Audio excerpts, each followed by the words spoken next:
This is the first official JLCAR Zoom meeting, and I'm Representative William Hatch, Chair of JLCAR. Also with me is Senator John Reagan, Vice Chair. On the onset, I'm just going to read a statement that explains what we're doing with the Zoom meeting and the necessity of it and why we're doing so. As Chair of Joint Legislative Committee on Administrative Rules, I find that due to the state of emergency declared by the governor as a result of the COVID-19 pandemic, and in accordance with Governor's Emergency Order number 12 pursuant to Executive Order 2020-04, this public body is authorized to meet electronically. Please note, there is no physical location to observe and listen contemporaneously to this meeting, which was authorized pursuant to the governor's emergency order. However, in accordance with that emergency order, I am confirming that we are A, providing public access to the meeting by telephone with additional access possibilities by video or other electronic means. We are utilizing Zoom for this electronic meeting. All members of the committee and select legislative staff have the ability to communicate contemporaneously during this meeting through this platform. And the public has access to communicate contemporaneously during this meeting through this platform. And the public has access to contemporaneously listen and, if necessary, participate in the meeting by clicking on the following website address. And I'm going to read that address. It's https://932-459-29140, or dialing one of the following numbers: 1-303-715-8592 or 1-929-205-6099. Representative Hatch, excuse me, I think the first phone number you read was slightly incorrect. Okay. It's 1-301, not 303. Okay. 58592. Let me read both numbers again, and thank you for that. It's 1-301-715-8592 or 1-929-205-6099. B, providing public notice of this necessary information for accessing the meeting, including how to access the meeting using Zoom or telephonically.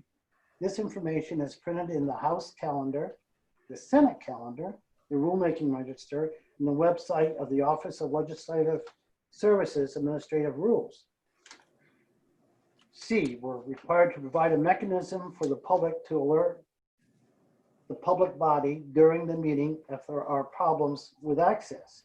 If anyone has access problems, you can call 603-271-6647 for assistance, or email Dianne O'Neill at legislaturestate.nh.us. And let me just spell out, it's email diane.oneil@leg.state.nh.us.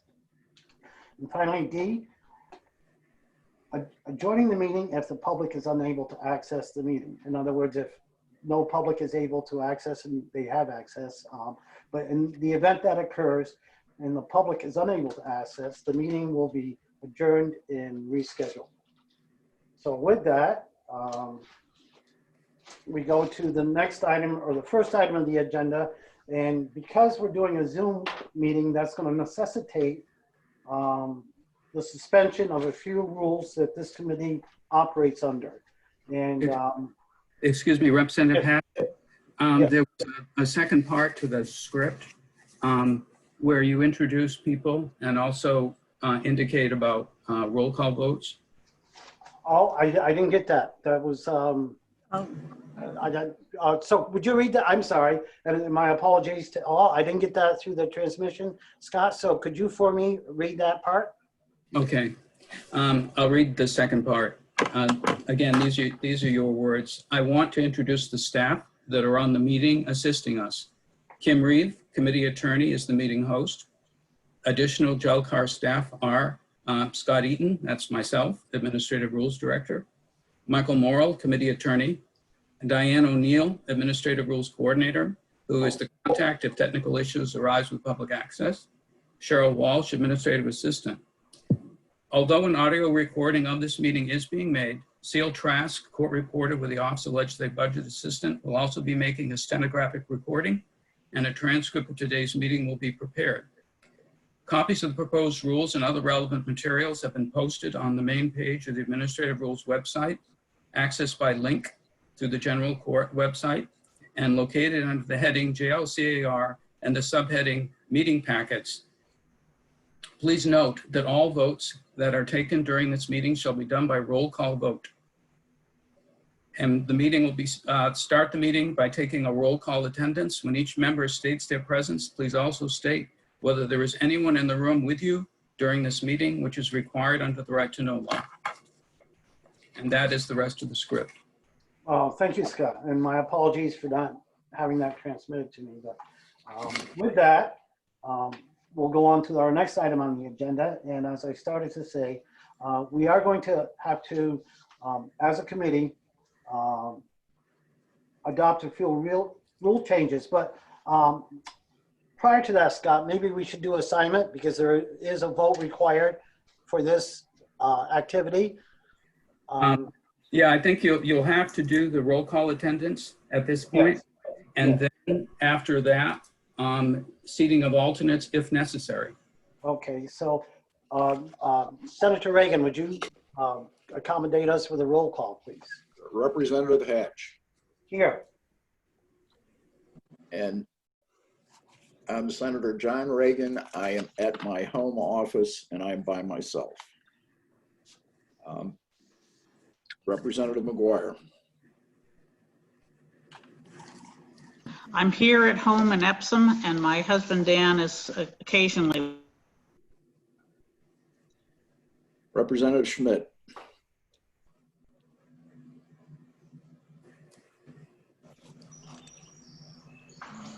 You're muted, Peter. Yeah. Just unmute. Yep. Can you hear me? Now. Yes. Okay, I'm present at the house of a friend where there's Wi-Fi, and she is currently not in the room, but she may come occasionally because I'm sitting in her kitchen. Okay, so we need a name of the people that are with you. Okay, her name is Susan Irvin. Representative Williams. I'm here at home by myself. Representative Burstein. I'm in beautiful Nottingham, New Hampshire, all by myself. Representative Fontenot. I am present and in my home office alone. Representative Carrick. I'm here at home in Warner, and my dog Chapman is with me. Representative Lang. Representative Lang, you're muted. Did you Representative Lang, I'm in my home office in Sandmerton, New Hampshire, and I'm alone. Senator Deitch. Jean Deitch in Peterborough. William Kennedy, my husband, is in and out of the room. Senator Khan. Good morning in Keene, alone. Senator Ward. I am here and I am alone in the room.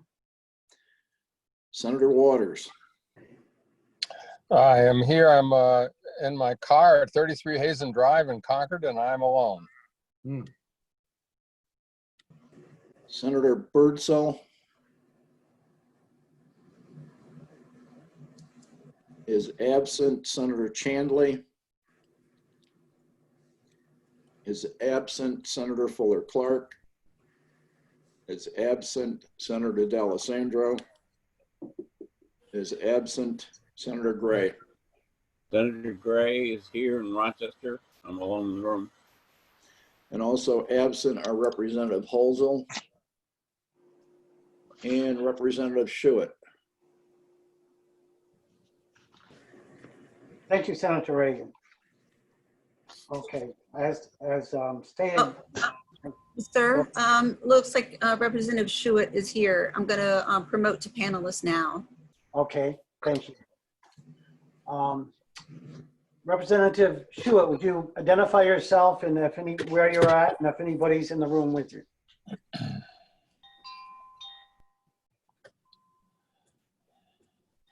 Representative Schuett?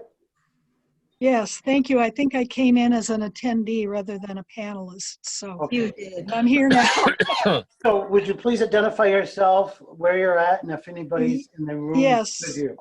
Dianne Schuett, and I'm at my home in Pembroke alone except for my cat. Thank you, Diane. Is that all set with the roll call? And now I guess we can do assignment. Representative Hatch, since Representative Herzl is the only regular member missing at this time, as Representative Bearstein could sit in for Representative Herzl. Okay, that's fine. Thank you. With that, now that that's completed, let's go to, I've been trying to do this for a while, to the rules that we need to suspend. Because this is a Zoom meeting, there's certain things that within our JLCAR rules that we cannot accommodate. And there's 4 of them, and I'll give the rule number and a brief description of what we're suspending.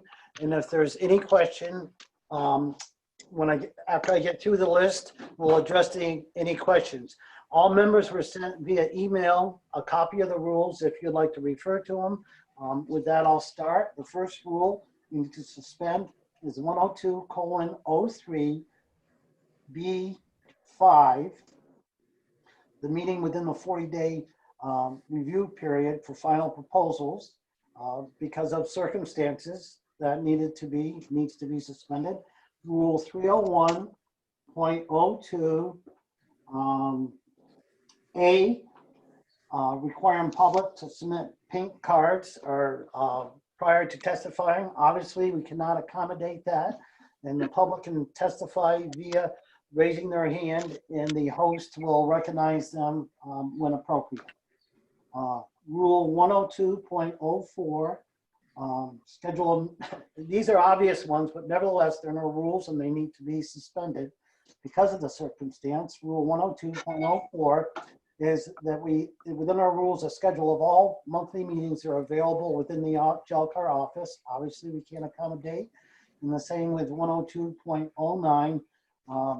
All transcripts of our JLCAR meetings are available in the office. And again, we can't accommodate that provision. So with that, if there's no questions or objection, I'll ask Senator Reagan to do a roll call of the assigned members, please. We have the membership, Bill. Do we need a vote to suspend the rules? Yeah, that's what I'm asking for. A roll call for the. That would be a roll call. Do you need a motion to suspend those rules? Yes. Yes. So I would move to suspend the rules as identified. Representative Williams moves and Smith seconded. And now we'll go to the roll call with Senator Reagan, please. Representative Hatch. Yes. Representative McGuire. Yes. Representative Schmidt.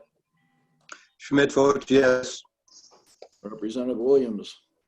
Yes. Representative Burstein. Yes.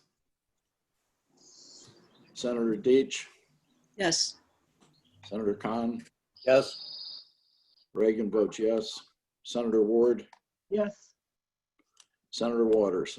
Yes.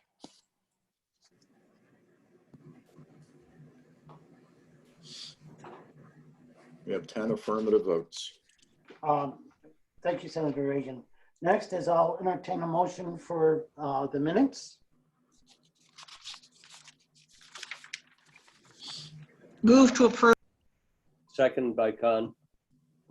It's been moved by, we need to identify who moved that motion, please. McGuire. Thank you, Carol. It's been moved and seconded. Any discussion? All in favor? Well, I guess we Need a roll call vote. need to do a roll call for that. I apologize for this, but nevertheless, it's necessary. So with Senator Reagan, again, I'm sorry, do the roll call for? Representative Hatch, Yes. Representative McGuire, Yes. Representative Schmidt,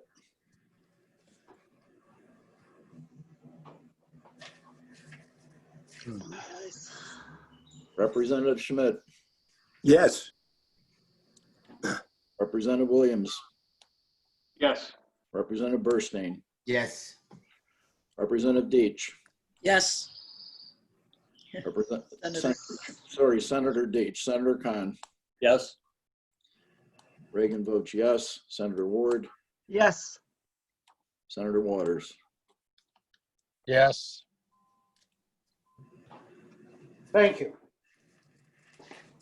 Okay. Next, we go to the consent agenda. Is there anything anybody would like removed from the consent agenda? Yes.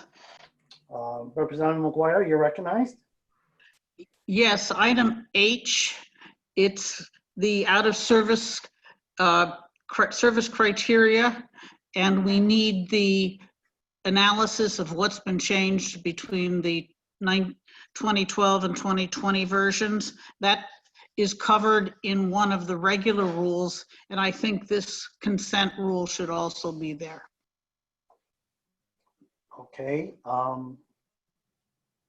It's 2023-3. Is that correct? Correct. Okay. So with that, is there any other item that needs to be removed from the consent calendar? No, if Representative Hatch, at this time, there's a couple items that could be added, but you can wait on that if you prefer. No, we can add them and take care of it all at once if you'd like. Okay. Health and Human Services. Item number 15, D and E. These are rather non-controversial proposals. 15D is bond proposal 2020-12 on childcare provider enrollment requirements. The vote would be on an amended conditional approval request, which addresses all staff issues. We are the only ones who had any issues as far as we know.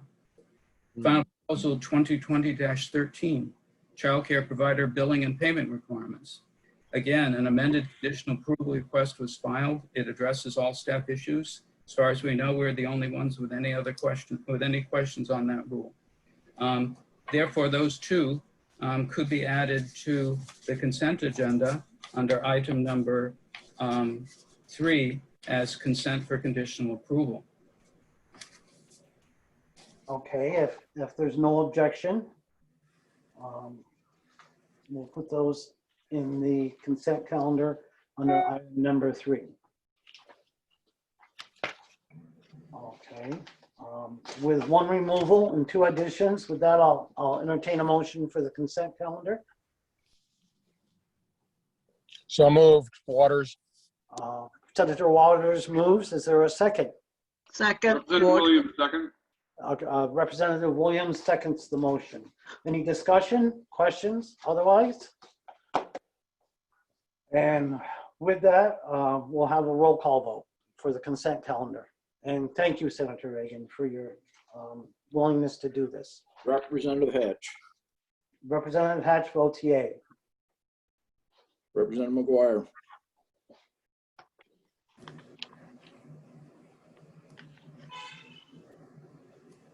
Representative McGuire, Yes.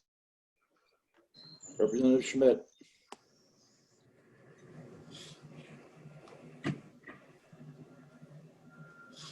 Representative, Let me try. Unmute him, please. Yep. Yeah, Representative Schmidt, Oh, yes. Schmidt votes yes. Representative Williams.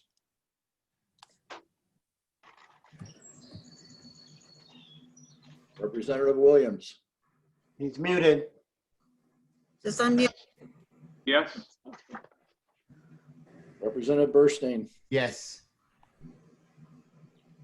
Senator Deitch. Yes. Senator Khan. Yes.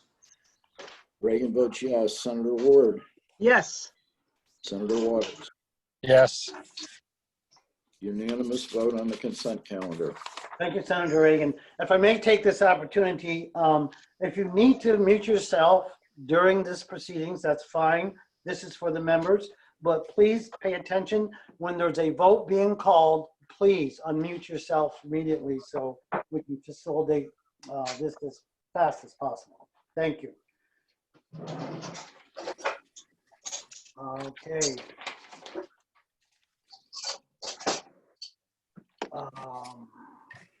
Can we move items 3, 4, and 5? Say that again, please. Motion to move items 3, 4, and 5. Conditional Second. approvals. They've been moved and seconded, the conditional approvals. Any discussion or question? Excuse me, if I may, Mr. Chair. Item 3 and 4 are part of the consent agenda, Yes. and therefore you do not have to vote on them separately. You just did. Right. When voting on the consent agenda in the past, all consent items, whether consent for approval, consent for conditional approval, or consent for acceptance of an agency response to objection, have all been done with one motion. We're getting the hang of it. And I presume that's what you were doing. Now, Yes. if you don't want to, then fine, you can take a second vote just on items 3 and 4, if you would like. Senator Reagan made the motion. What's your preference, Senator Reagan? I just said we move 3, 4, and 5, and Scott said we don't have to do that because it's already done. They were considered as part of the consent calendar. Okay. Okay. Since Senator Reagan made the motion, as long as there's a second, you could do another roll call and just continue. Second. Schmidt seconds. Okay, and we'll do a roll call on that. Thank you. Representative Beck. Yes. Hang on a second. Representative McGuire. Yeah. Representative Schmidt. Schmidt votes yes. Representative Williams. Yes. Representative Burstein. Yes. Senator Deitch. Yes. Senator Khan. Yes. Senator Reagan votes yes. Senator Ward. Yes. Senator Waters. Yes. Vote is 10 and 0. Thank you, Senator Reagan. Okay. With that, we'll go to the regular calendar. Yes, go away at some point to participate in some kind of a ceremony. Is somebody? I muted him. Okay, thank you. welcome. With that, we'll go to the regular calendar. And what we have first is consideration of postponing some items that are on the regular calendar. And I'll ask Attorney Eaton to please list those and for our consideration. Okay.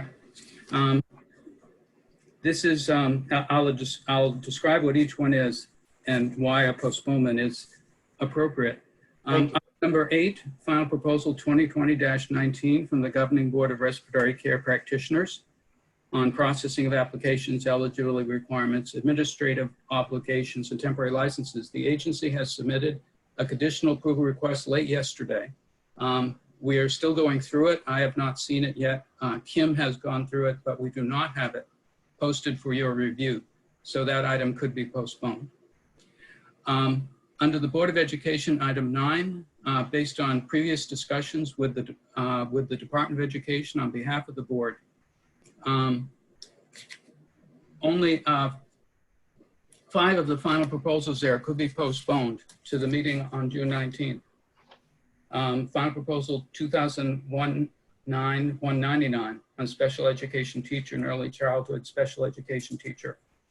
Final proposal 2019-204 on credential standards for educational personnel. 2019-205 on how to obtain a New Hampshire educator license. 2019-206 requirements for special educator endorsements. And 2019-207 renewal and denial of credentials. Again, the reason for these postponements is that the agency has been submitting, in this case, late yesterday, conditional approval requests, and we haven't yet reviewed them, and they haven't been posted. The agency had indicated to us previously that they could accept a postponement to June 19th. Other item to postpone, item 13, Department of Corrections. Final proposal 19-212, Client Records Management. The department has indicated that they too are working on a conditional approval request. It hasn't yet been submitted, but they could take a postponement to June 19th. The other is item 14B from the Department of Safety. 2019-202, Road Toll Administration Rules. That agency too has indicated to us they will be submitting a conditional approval request, and they could take a postponement to June 19th. Item number 17, Public Utilities Commission, 2019-162, net metering customer-owned renewable emergency generation resources of 1,000 kilowatts or less. The agency is preparing a conditional approval request initially to address concerns of Eversource, but also in preparation to address concerns of committee staff. That has not yet been submitted, and that too could be postponed to June 19th. Item number 18 is already marked in your agenda as to be postponed. Proposal 2019-152 for liquor licensing. Again, the agency is preparing a conditional approval request, and they would take a postponement to June 19th. And the other items that are marked as to be postponed already, Lottery Commission objection responses 2019-153 on bingo rules, 2019-154 Lucky 7 rules. Those are objection responses. Your committee deadline is not until August 25th. Item number 21, objection response 2019-135 Board of Psychologists on informal resolution, postdoctoral supervision application process, temporary license application, written examinations. Response has not yet been received. It's not due to June 12th, so that could be postponed. And lastly, the petition response in item 22, outstanding regarding Board of Accountancy, that has not yet been received, so there's nothing to discuss about that today. So those items that I've numbered could be postponed. All of them indicated they could take it to June 19th. Item number 8, which I just referred to simply as postponement, your deadline for action is not until the 19th also, so that could be postponed to the 19th. So these items basically could be postponed to that date and for later consideration at that time. If permissible, I move to postpone all the items Attorney Eaton has just listed. We have a motion. Is there a second? First 15 seconds. Okay. Mr. Chairman. Motion by Representative Smith and seconded by Representative Burstein. Is there any discussions? Mr. Chairman, Yes. this is Senator Khan. I just want a clarification on the items in number 9. There's 6 items. I think I heard that 5 were being postponed. Anyway, could we just hit that again? Okay. Just list the numbers if you would. Okay, I can list them again. Board of Education on your agenda has 6 items. One they definitely wanted taken care of today. The ones that could be postponed are 2019-199, special education teacher and early childhood special education teacher.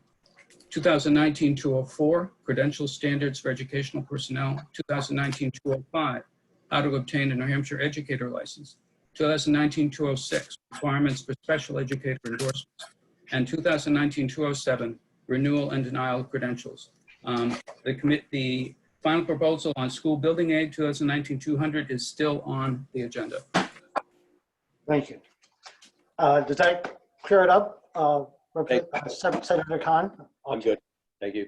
Okay, with that, we'll entertain the vote if Senator Reagan would be so kind. Representative Hatch, Yes. Representative McGuire, Yes. Representative Schmidt, Schmidt votes yes. Representative Williams,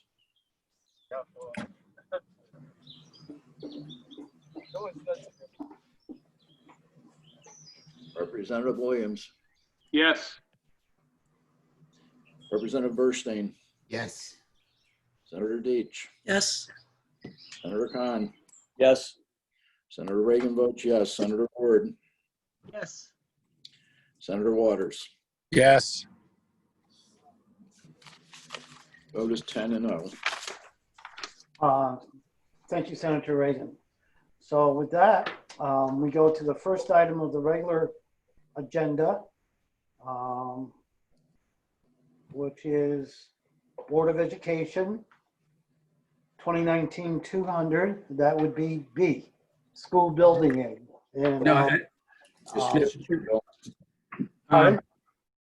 Mr. Chairman, I think that item is item number 7, Board of Barbering. oh, I missed. Okay, I had that postponed next to it. I'm sorry.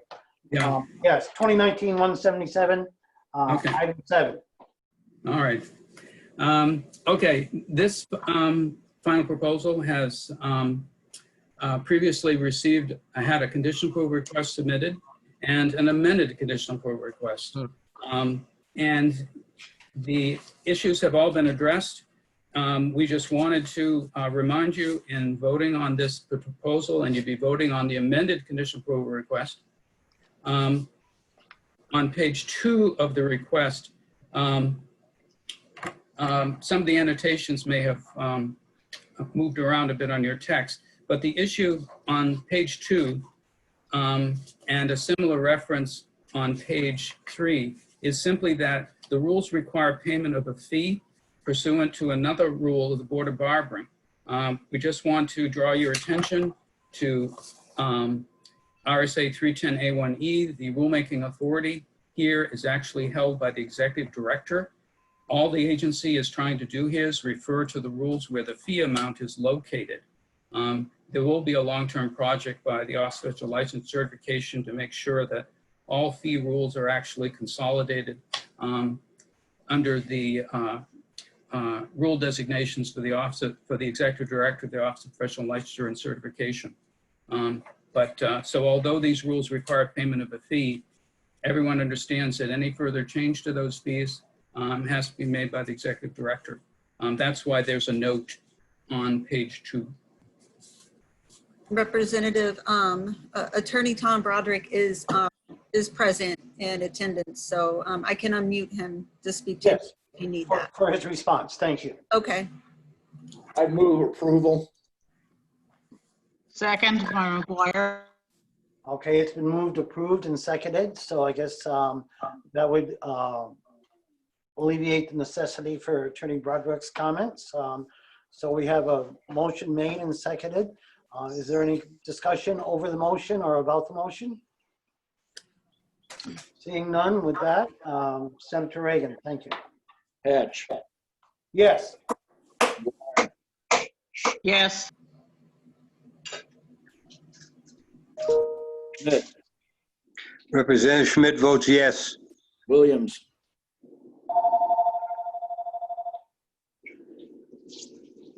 Williams,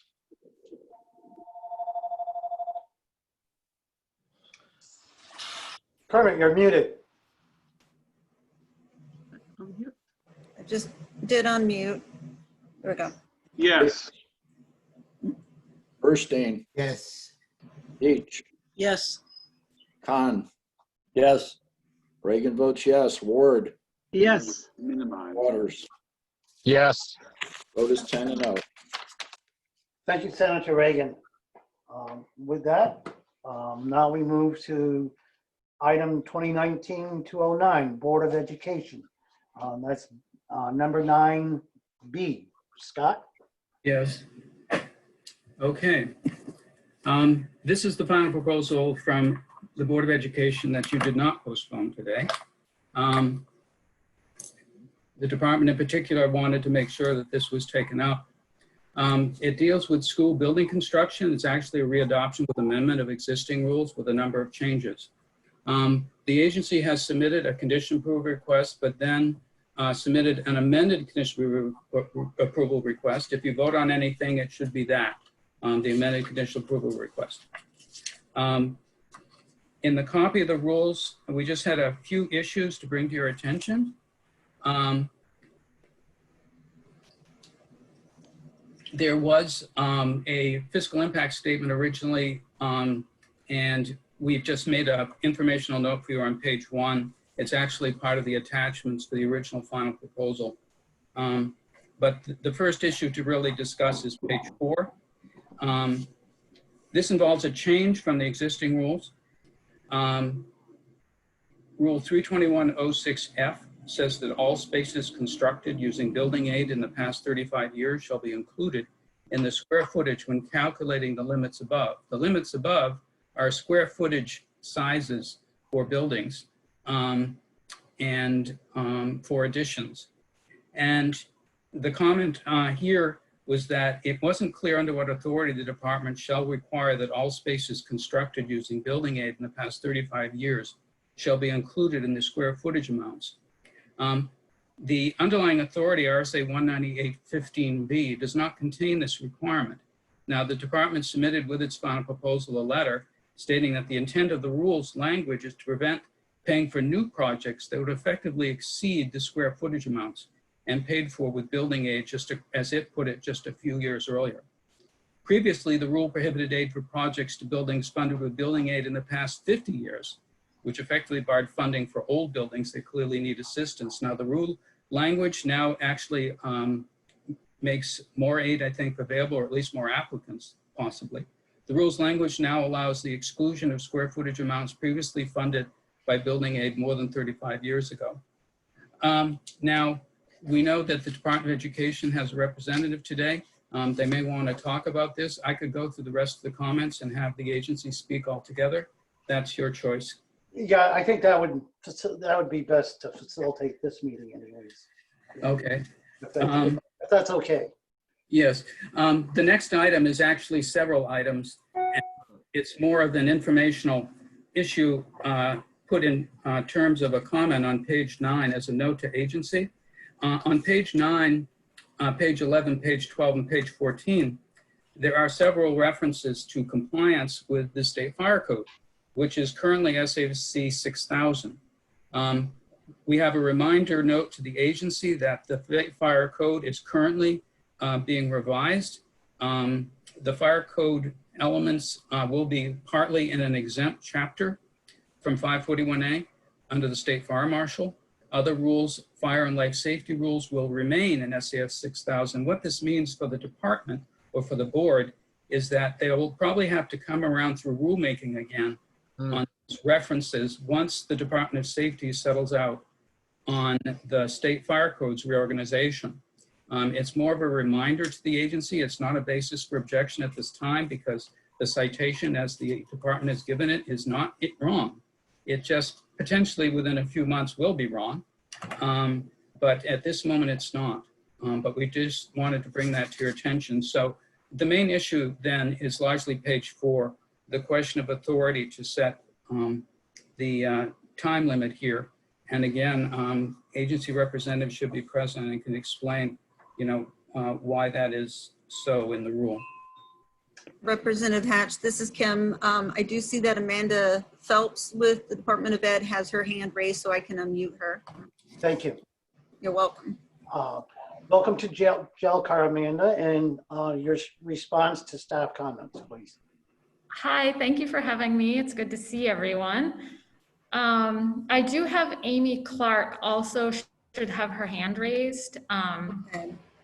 And yeah, I don't see her hand raised, but let me see if I can find her name here, Amanda. Okay. And I think you also had identified that maybe Steve Colby would also be present.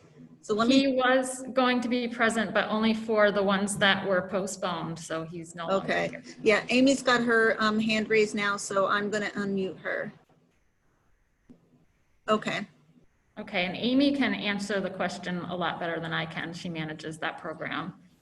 Good morning, Chairman Hatch and all the committee members. My name is Amy Clark. I am the administrator for a program called School Safety and Facility Management here at the Department of Education. If it matters, I am in Loudon and I am alone.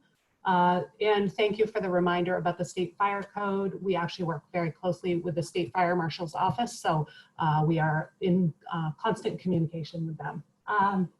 Regarding page 4, so currently, this regulation causes some problems processing because currently the rule prevents schools from continuing construction no matter their age. So for example, if a school is built 80 years ago, the rule currently requires that we consider that space. And so the intent of the change was simply to define what the life expectancy of is a building before the department would consider recalculating that space.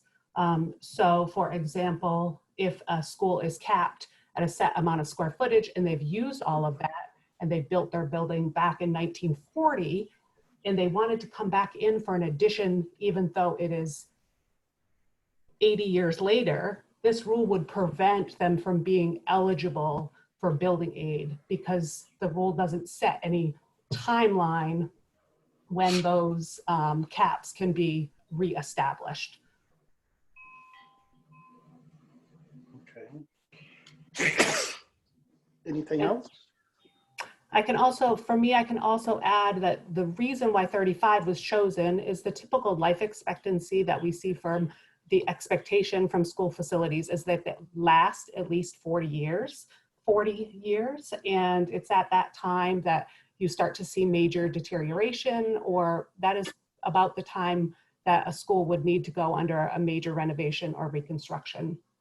And then we backed that off 5 years because of course, the school needs to apply and they need to go through that process, and we'd like to see them do that before the school is in major disrepair. And I'm happy to take any questions. Yes, is there any hands raised for questions from committee members? Move approval. No, sir, I don't see any. Mr. Chairman, can I ask a question? You certainly may. Senator Khan here. I would like to ask Scott, is this an instance where RSA 198.15b, that if we approve this, that we also ask the department to seek a legislative authorization to bring things into sync? You could certainly do that. In this case, in terms of a clarification, restricting or having a time limit within the rule is something they have in the existing rule. They're changing it from 50 to 35 so that this issue doesn't get revisited again the next time the rules come around. Yeah, it would be appropriate if you would like to recommend to the department that they seek legislative clarification in 198.15b regarding the authority to make these kinds of rules within school building aid. I think it's worth suggesting. I'm sure there are willing legislators here that would help see that through. I'm not sure. I think I heard somebody start a motion. Yeah, I'd move approval of item 2020-04 and ask that the department seek appropriate legislative authorization to concur with the rules. Okay. Schmidt seconds. Each seconded. Okay. Senator Khan made the motion as noted, and Senator Deitch seconded that motion. Is there any questions or discussion with that motion? I just have one clarification. Yes. Again, the proposal is 2019-200 on school building aid, Yes. And you're voting conditional approval on the amended conditional approval request. Correct. Okay. Thank you. Any other discussion or questions? Seeing none, I'll ask Senator Reagan if he may please do the roll. Hatch, Yes. McGuire, Yes. Schmidt, Yes. Williams, Yes. Burstein, Yes. Deitch, Yes. Khan, Yes. Reagan votes yes. Ward, Yes. Waters, Yes. 10-0. Okay, thank you, Amanda and Amy. Thank you very much. Thank you. With that settled, we'll move to the next item on the agenda, which I hope this is correct, to Fish and Game. It's item number 10, 2019-194. And I think Ken was doing, about Scott, who's? Yes, I'll be doing this Okay. for Kim while she's being the host of the meeting. Okay, this is a final proposal governing various rules in FIS 1500 on off-highway recreation vehicles and snowmobiles. And the copy that you have is, first of all, it will show some changes. We're actually working off what's called the final proposal annotated text. When you see strike through, it's changes from the initial proposal. We have an issue, it's actually the same issue and it's several times. Because of the issue of a fee, which is set by statute. But when it comes to the forms, it's not entirely clear. Again, I apologize. We're dealing with about 6 or so forms here, and you do not have them. So I will just have to explain what the issue is. Although, frankly, the comment on page 1 explains, and it's largely repetitive on the other pages, what the issue is regarding forms. On page 1, for example, there's an application for transfer or replacement of current season registration and decals in FIS 1502-10, dealing with transfer registration. Now, the form for this includes a $1 increase for the agent fee from $3 to $4. Now, that's a statutory fee. It was effective May 1st. When they first submitted the form, it showed a revision date that hadn't been updated. Online, these forms now do have March 20 revision date. They weren't submitted with the final proposal, so we had to dig them out, and I'm sorry that we didn't have them scanned for you. It wasn't clear which, first of all, it's probably a moot issue now because it's now June. There's a question about when the fee increased because they didn't have the form ready yet, but that's now a moot point. But the form requires payment of a transaction fee, which is the internet transaction fee set by statute in 214A26A. It's not clear if the department has the authority to charge this internet fee when or if the application is submitted with a check or money order. There's nothing in the rule indicating that the license will be issued online. And so this frankly comes down to the scope of the authority in the statute that was just effective, which actually effective in 2017. I'll read it to you. It's RSA 214A2 6A, notwithstanding other provisions of law to the contrary, the executive director may permit licensed agents to collect from licensees an internet transaction fee when issuing online licenses. This internet transaction fee shall be in addition to the agent fee, as provided in RSA 214A4. The amount of the internet transaction fee shall be set at the discretion of the executive director.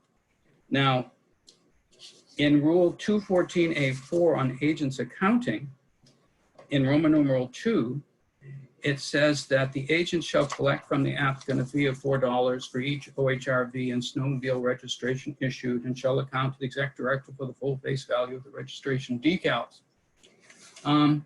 The question here is the nature of the internet fee. The statute perhaps could have been clearer about the circumstances under which it is imposed, but there is a representative from the department here But let me just go through the other items because the issue is largely the same. Okay. At the bottom of the page 1, again, it wasn't clear in this particular case, as it is on the other rule, that there is an existing rule that allows payment by credit card. And it's not clear from the forms when they each refer to check or money order why it couldn't be done by credit card. Page 2, same issues, and the issue about the internet transaction fee. And the issue about the agent fee of $4, again, that's largely mute. The issue is the internet transaction fee. Can you require it if people are paying by check or money order? Similarly, on page 4, same issue, different form, because it requires that people submit a form, and again, there would be a fee with that. Page 5, page 6, and page 7, and page 8, 9, and 10, all the same thing. Well, actually, page 10 is a clarity issue regarding a particular form where the certification for signing a form called the OHRV Snowmobile Rented Agent Application didn't match the rule. That's a more minor point compared to the issue of the internet fee and the circumstances under which it can be imposed.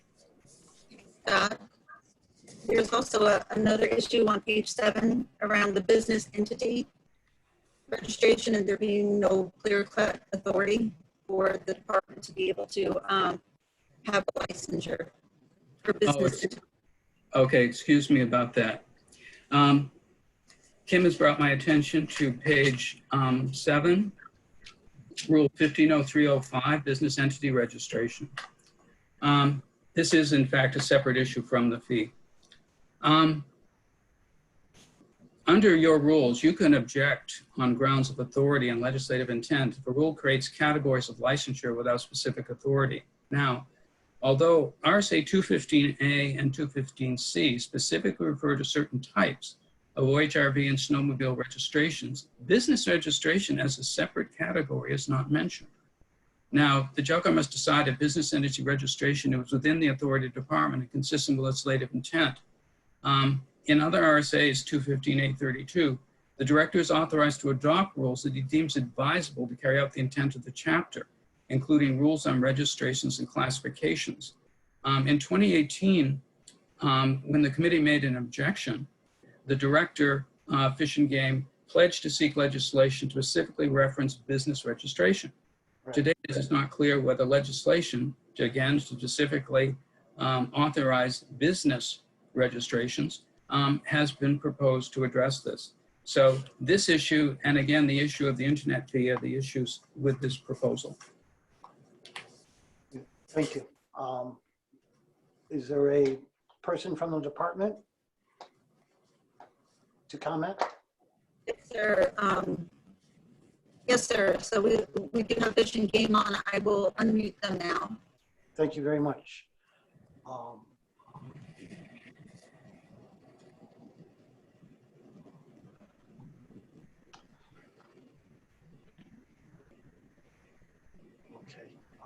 Okay. Did you hear me now? I can't see who it is. It just says Fish and Game Legal. So Fish and Game Legal, please identify yourself and we would like to hear your response to staff's comments, please. Yes, thank you, Mr. Chairman. This is Paul Sanderson, Legal Coordinator of the Fish and Game Department, and I'm prepared to speak to both of these particular issues. And Paul, where are you located? Just if you would, please. Yes, I'm located in my home and I'm by myself. Thank you. I'm prepared to speak to both of these issues. The primary one that Director Eaton had raised related to the internet fee. This results from, I think, a misunderstanding of our business process. When an OHRV is registered, we use a piece of software that is in our possession only as a result of a contracted vendor. The name of that vendor is Sovereign Sportsman Solutions. And so we don't have a piece of state-owned software which actually accomplishes the registration of snowmobiles and OHRV, or in fact, any of our licenses. Sovereign Sportsman Solution provides that particular online capability for us across the full array of fish and game licenses and registrations. That company is located in Tennessee. This particular application is a cloud-based application.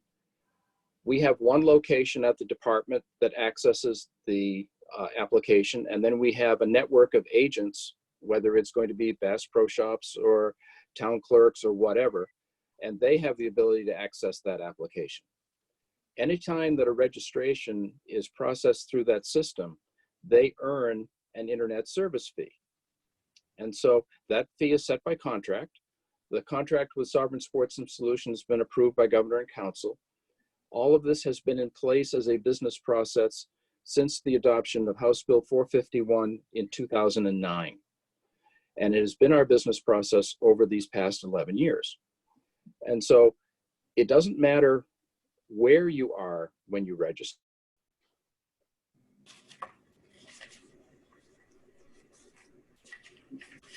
Are you finished? Paul? Paul, are you finished? Well, thank you, I guess. You might have paused? Okay. It doesn't matter where you are.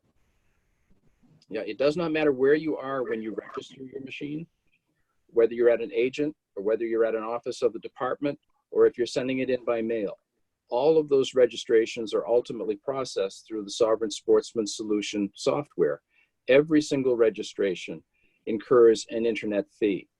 Okay, and this is simply a fee that we charge and we reimburse. We make absolutely no profit on that particular fee. Now, is the statute unclear? Absolutely. There's no question. This is not clear. And we certainly would be willing to work with legislators to make all of this clear. In fact, as you may know from looking at this particular session, there were over 11 bills that were proposed to deal with OHRV issues. Most of them were consolidated in the House into House Bill 1182, which has now passed the House and is in the Senate in Senate Transportation. It has not yet had a public hearing. And certainly, this really moves on to the same issue about business entity registration. We have brought the business entity registration issue not only to the the House Transportation Committee, but also to all of our partner agencies, which include DNCR, the Department of Safety, the Bureau of Economic Affairs, as well as important interest groups, most importantly, New Hampshire Outdoor Off-Highway Recreational Vehicle Association and New Hampshire Snowmobile Association, and are pledging to work with them to resolve that particular issue. What it boils down to is that there are companies, including Eversource, that need to have these off-highway vehicles, but our rules require that they be registered to an individual. No individual at those companies is willing to do the registration because they're company-owned vehicles. So yes, it's an issue that needs to be corrected. And it's something we would pledge to do, certainly within the confines of House Bill 1182, in order to correct that particular issue. So for those reasons, we believe that this final proposal should be approved at this time, but we certainly pledge to work with legislators and others through the House Bill 1182 study process to make whatever corrections the committee feels is warranted. Thank you. I can't see, does any committee member have a question for Paul? I guess not. Okay, yes. Excuse me. Representative McGuire, thank you. You're Yes, muted. thank you, Mr. Chair. I'm still concerned about the issue of payment by check or cash. Do all transactions, I'm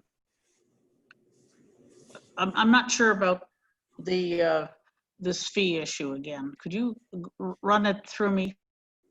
Okay, the Paul, fees. could you respond to that, please? Sure. Representative McGuire, the fees, once again, The internet service fee issue is because every particular registration, regardless of where you purchase it, ultimately runs through the Sovereign Sportsman Solution software, and they are entitled to an internet service fee for each particular registration so processed.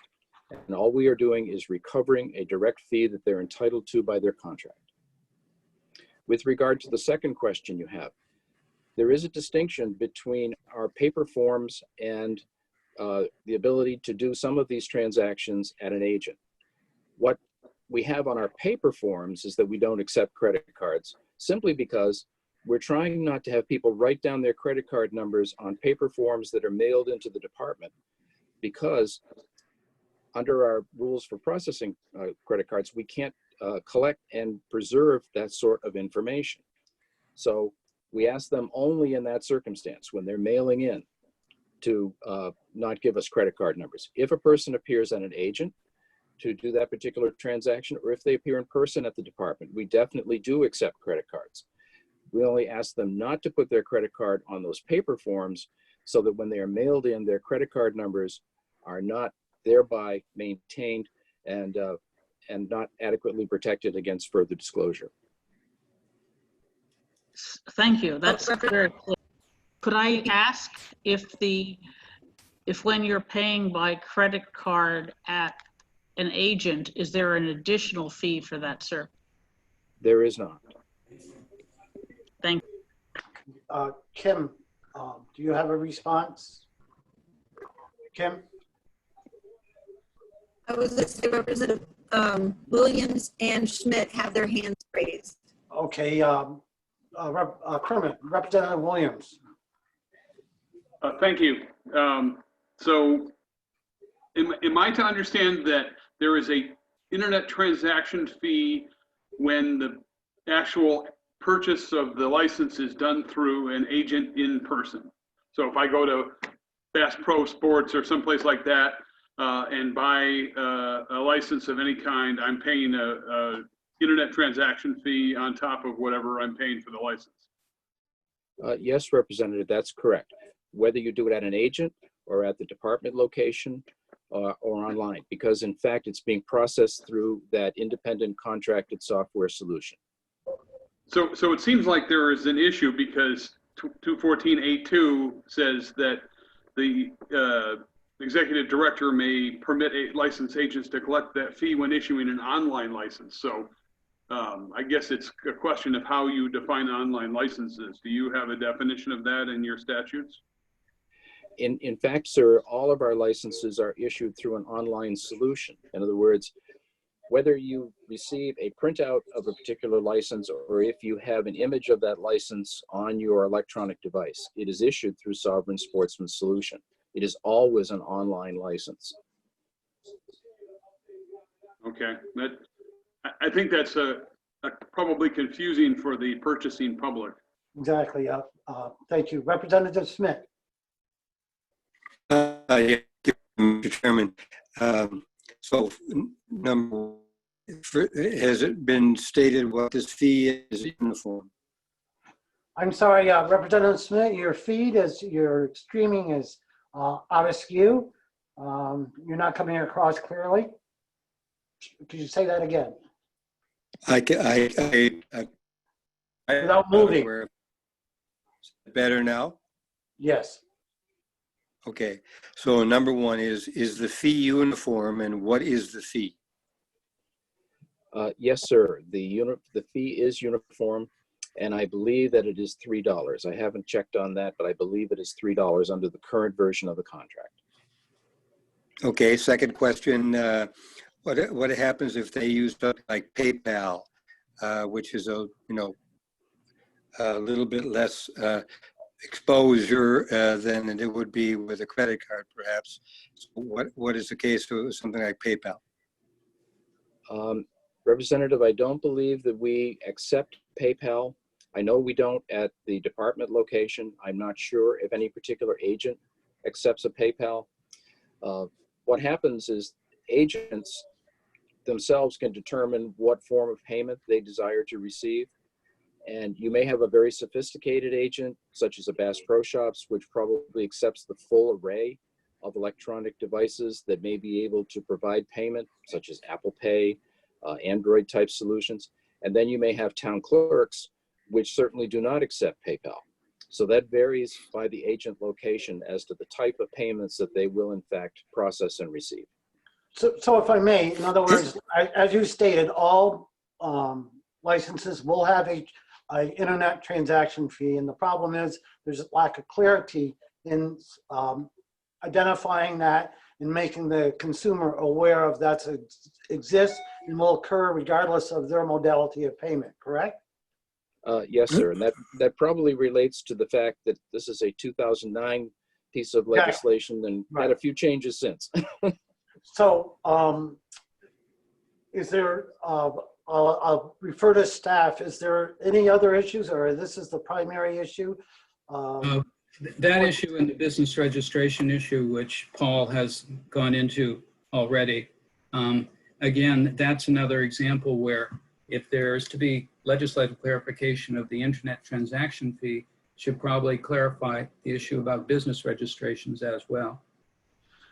And so what I guess the motion would be, if we did, would this be a appropriate one for conditional approval with suggested legislative fix to address the issues, or?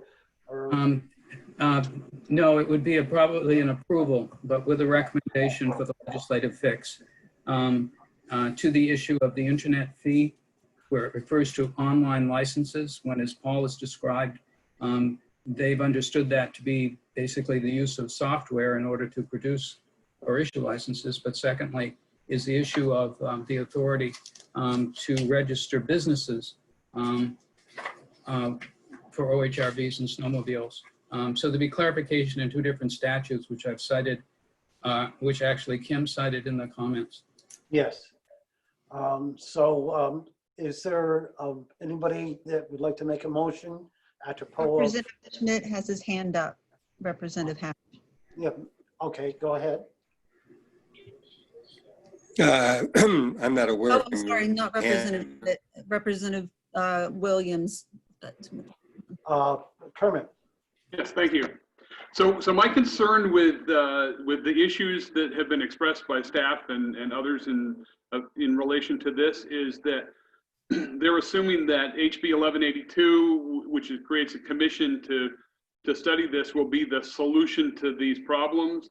I would posit that we will not implement any commissions this year, given the status of things. Commissions are being given very low priority in terms of passing.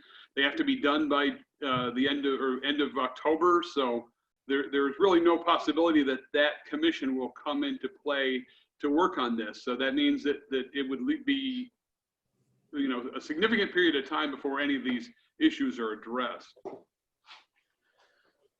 Okay. So with that, and I'm not seeing a motion yet, could we speak to, if this were not passed, the consequences of that? And would, Paul, you like to speak to that, or what's the status at this point? Yes, Representative, thank you. I merely suggest House Bill 1182 because it currently exists. There is one other bill that is currently in existence that is correcting an issue, House Bill 496, which has passed the Senate and is coming over to the House on June 11th for the purpose of concurrence. That is another current vehicle that could be used to address either or both of these particular issues. Other than that, to the extent that this legislative session comes to a close, let me assure you, given that there were 11 bills relating to OHRVs in the past session, there is no question that OHRV issues would in fact be the subject of legislation in an upcoming session. And we certainly pledge to continue to work along with our partners to try to resolve not only these issues, but all the other issues that are presented by the challenging OHRV space. Representative Schmidt has his hand up. Representative Smith. So I think that Paul's just concluded remark indicates that vehicle that we should use is not 1182, but rather the second bill that you referenced, Paul. This was a very good explanation, but I think our odds, I first fully agree with Representative Williams' remarks that we are betting on a very slender read if we go with 1182. So I think we should use the vehicle of the bill that's already passed the Senate. Okay, so I'm willing to make the motion that we move forward on that basis. Representative McGuire. Carol. Yes, thank you, Mr. Chair. I'm concerned that because House Bill 496 is coming to the House for concurrence with a Second Amendment, any additional change will require a committee of conference. Right. And I'm not sure that's going to be successful in the current environment. Exactly. I would be, we'd also have to have our amendments with all the data ready to go very shortly. And since we found out that there's a commission plan to look into these issues, I'm not sure we'd be able to incorporate all the fixes that this rule would need into one bill at this point in time. I wouldn't want to take it on myself. So I'm very concerned about the statutory authority. Yes. As I agree. You're not alone with that concern. So what I need is a motion from somebody, and then we can, in a second, then we can discuss the consequences or what we need to do going forward. If anybody's willing. Okay, well, I've already offered a motion, so I stand by that. Okay, the motion by Representative Smith is for approval with a recommendation to the agency that they seek a legislative fix for the items that, the primary two items that are need clarity. Is that correct, Representative Smith? Correct.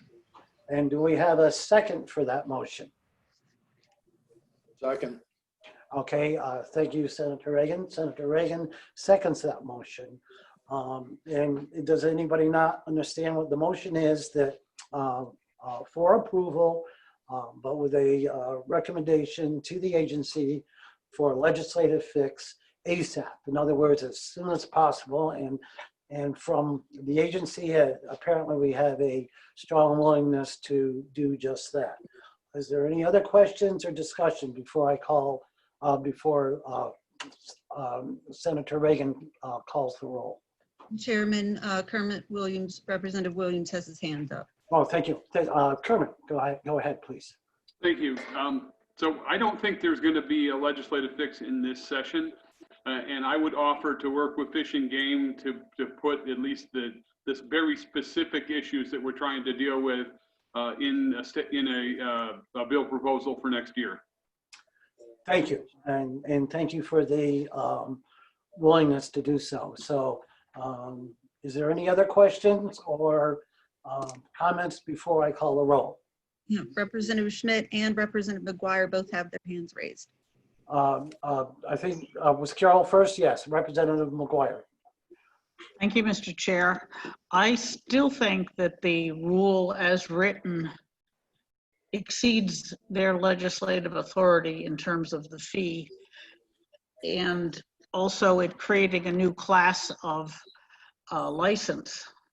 So I think that it would not be appropriate to approve this rule. It would be more appropriate to object to it. I agree, actually. And Representative Smith, your well, this is right. Thank you, Mr. Chairman. I don't disagree with Representative McGuire. We're in a very sticky situation on a number of scores here, but I think we ought to try to resolve it. So if we, obviously if we do the objection, this means that they've got up to 45 days. And we got a legislative session coming up on June 11th to 10th that may go nowhere. But the bottom line is, I think we need to try as much as we can to try to resolve this right now. And if it doesn't work, it doesn't work. Thank you for that. with that, if there's a objection to this, let me ask staff if they would chime in. What, in terms of expiration of rules, what currently exists, and otherwise. So if we object to this rule, what are actions that are needed or the consequences that may occur, if I may? Okay. If that's a fair question. Okay. If you make a preliminary objection, the agency has 45 days to respond, either by amending the rules, making no change, but in any event, responding to your objection in writing within 45 days. And you could take it up, and then in turn, you have 50 days on top of that to decide whether to vote to sponsor a joint resolution. The effect of that in the immediate instance is that it would delay adoption of the rule.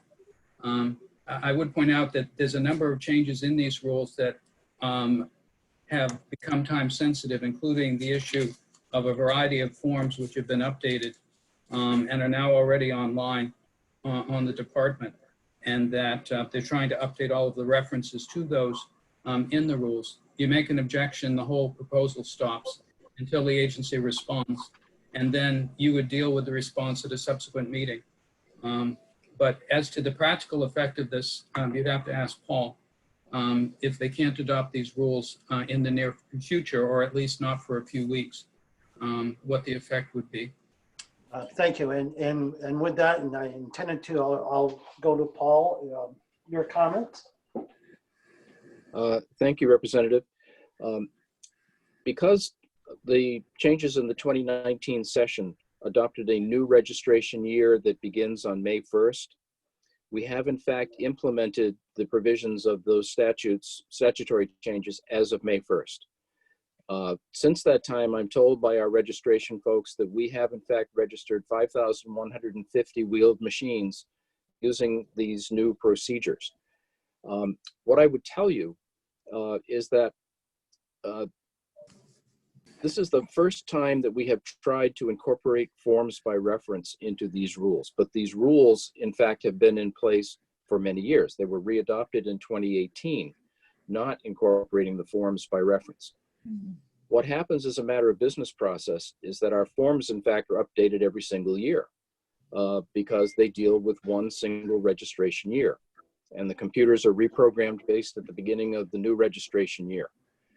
So the practical issue for us will be that we have to continue to register in accordance with our statutory requirements using the fees and the registration year that in fact have been set by statute.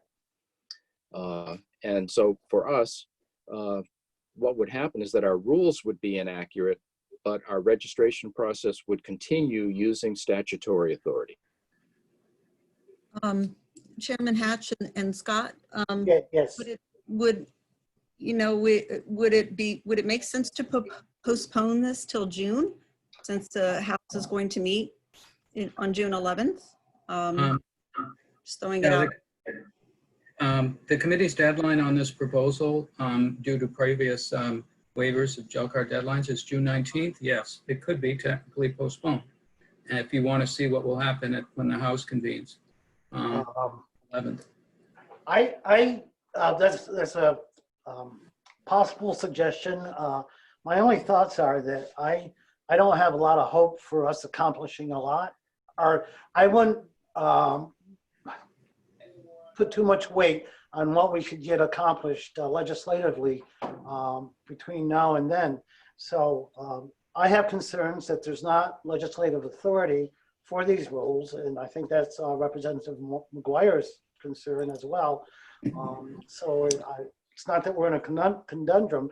So if these rules did not go forward, and everything wouldn't stop, is that correct? I mean, the agency continue to register these as currently being done, and then in an expeditiously change things legislatively as soon as that can be done to comply with all of the above. Is that true or not? Is my question to Paul, maybe, as well as staff. Okay. Well, as Paul described, at this moment, you have a conflict between practice of the department pursuant to statute and those details that are carried out in order to implement that statute in rules. And so long as those circumstances continue, you'll simply have a conflict. Rules are subject to challenge, etc. The issue, though, again, principally, although Paul's described the business about the fee, we're talking the issue of authority. The more sticky point is the issue of business registrations. Right. And when Paul indicated how many new licenses have been issued, I didn't know to what degree business registrations, how many of them there have been, because they're doing that pursuant to what they believe is their broader rulemaking authority over over registrations for OHRVs and snowmobiles. Do you have any idea, Paul, of the percentage of registrations that are business as opposed to regular? You had over 5,000 registrations? During a normal registration year, there will be approximately 40,000 wheeled vehicles that will be registered. I don't have the exact number on business registration, but I believe that they're under 300 because these are primarily ones that are owned by major companies used to patrol utility lines. So, as I suspected, it's de minimis at best, I guess. Yes. Chairman Hatch, Representative McGuire has her hands raised, and then we've got Senator Waters and Representative Schmidt. So in that order, And Williams. Representative McGuire. Yes, this is very concerning that they've got 5,000 registrations out already, and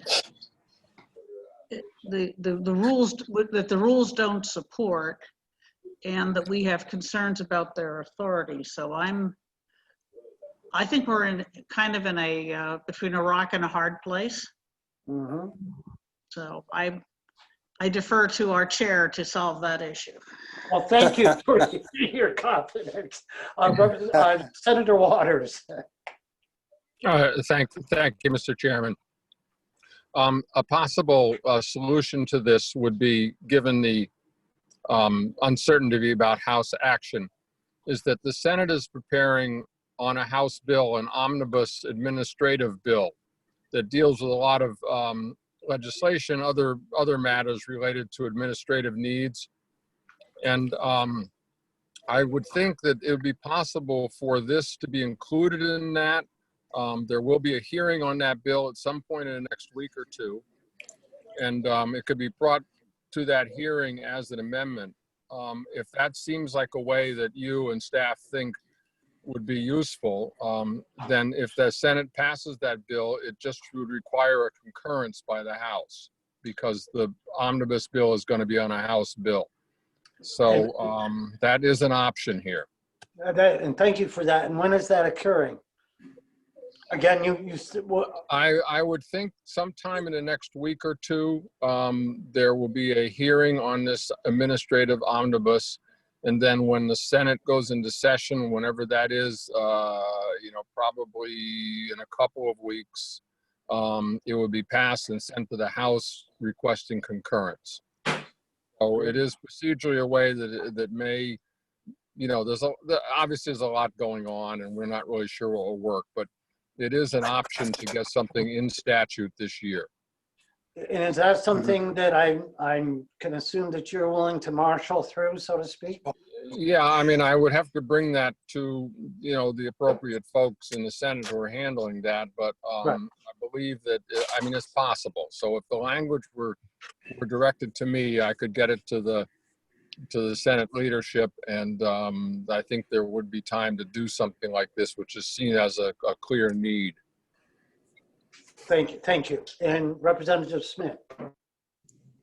Thank you, Mr. Chairman, and everyone else. So we clearly have a very, Representative McGuire described it as between a rock and a hard place. So we've got thousands, and if I understood Paul correctly, 40,000 people in a typical year. So this is an issue that we absolutely have to resolve if we possibly can. So maybe postponing the issue until the next time, and giving Senator Waters an opportunity to move forward with his proposal. But if we are basically all supportive here in the JLCAR of an attempt to resolve this issue at this time along the lines of what we've been talking about, then I think we have to absolutely do this, because we're completely hanging our issuance out to dry in this sphere, business sphere anyway. One question I have is, Paul, do you know, I mean, is there a lot of pushback on the part of people with regard to the current situation? We're talking kind of inside baseball here about the legitimacy of the rule. I take Representative McGuire's concerns at absolute value. But the question is this something that the public is squawking about, that this is unworkable or bad or whatever, or is they are just ponying up because it's business as usual and they're not concerned about our concerns? Well, if I may cut in on that, I doubt the public's worried about statutory authority, but we certainly are. And that's all fine and good until something goes bad. And if the agency's doing something without statutory authority, there could be unforeseen consequences to that. Is right. My thought. Well, that's exactly why we have to try to resolve it. And David Waters' suggestion that we try to get something in that omnibus bill is something I agree. now. Thank you. So with that, could we postpone this until the Mr. Chairman? Yes, go ahead, Kermit. I'm sorry, I didn't see your hand. Go ahead. So I believe we probably need to do a preliminary objection, because the agenda for the June 11th House meeting is already set. So even if Senator Waters was able to create a miracle and add the appropriate language to a bill that would come before the House, we're not going to take that up on the 11th. So we would not make the deadline of the 19th. So I guess I would say we need a preliminary objection to be able to delay discussion or decision on this rule. Okay, the itineraries do change at times and can, but thank you. Is there any other thoughts or comments? And Paul does have his hands raised, Chairman. Paul, I'm sorry, go ahead, Paul. Yes, Representative, I just wanted to indicate to you that I'd be very, very happy to take up Senator Waters on his kind offer and engage our partners at DNCR and NOVA and NHSA, New Hampshire Snowmobile Association, in order to develop language for a fix so that this could in fact come forward for consideration. We'd be happy to do that work. And I'm happy to take whatever action is necessary in the meantime to continue this proceeding so we can work on that issue. Well, let's do that. If the committee agrees or would be willing to go along with this, is maybe we can move a postponement. The worst thing that would happen when we reconvene, we would just be where we're at right now, no worse. But there may be some hope that some corrections be made prior to then. Does anybody agree with that, or would I have a motion to that end, or what's the committee's wishes? Representative McGuire does have a raised hand. Yes. Yes, thank you, Mr. Chair.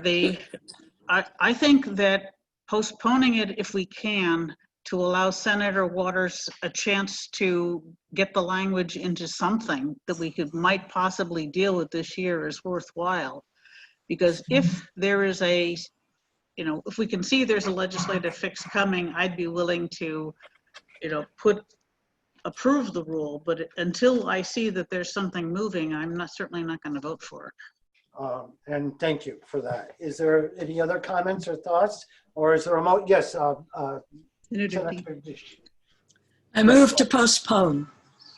We have a move to postpone, and it's seconded. You need to identify yourself. Senator Deitch moves to postpone. And who seconded that? Khan second. Senator Khan seconds. Okay. Yeah, Yes. Representative Hatch, still have the motion to approve with a recommendation from Representative Schmidt, seconded by Senator Reagan. If they want to withdraw their motions in seconds. then you- I'm withdrawing my motion. Okay. And Senator Reagan, do you agree? Yes. Okay, so with those removed, we have a motion to. Do we need a vote on postponing? Wait a minute. Please be recognized first. Go ahead, Scott. Representative Hatch, when you've had in-person meetings, you've sometimes postponed simply by consensus. Under the current circumstances, it might be better if you just do a roll call on the postponement. So we have a motion to postpone and seconded. And with that, I'll ask Reagan to call the roll. Hatch, Yes. Dwyer, Yes. Schmidt, Yes. Williams, Yes. Burstein, Yes. Deitch, Yes.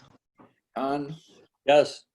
Reagan votes yes. Ward, Waters, Yes. 10 is zip. Thank you, Senator Reagan. So that's done, and thank you, Paul, for your help, and you'll be working with Senator Waters. Next on the agenda is the Department of Revenue Administration. Item number 2020-14. I think the next item is environmental services, unless you want to take it out of order. I had that. It's number 11 on the agenda. Number 11, okay. Yes, apologies, Department of Environmental Services. I had that noted postponed, but that's the one before it, never mind. 2029, Wetlands Program, Department of Environmental Services. Scott. This was originally Kim's, but Mike was going to take it over. Mike. Good morning, Mike. Good morning. Thank you. Hello from Lake Jericho. Actually, I'm at my home in Bow. Close enough. Late last year, the department adopted some wetlands rules and came to understand there was a misinterpretation by some marine construction folks regarding the need to have a wetlands delineation done by certified wetlands scientists.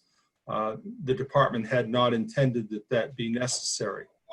So they adopted an emergency rule to clarify that point. The committee discussed the emergency rule, I believe, in January. There was some concern about whether there was a basis for an emergency.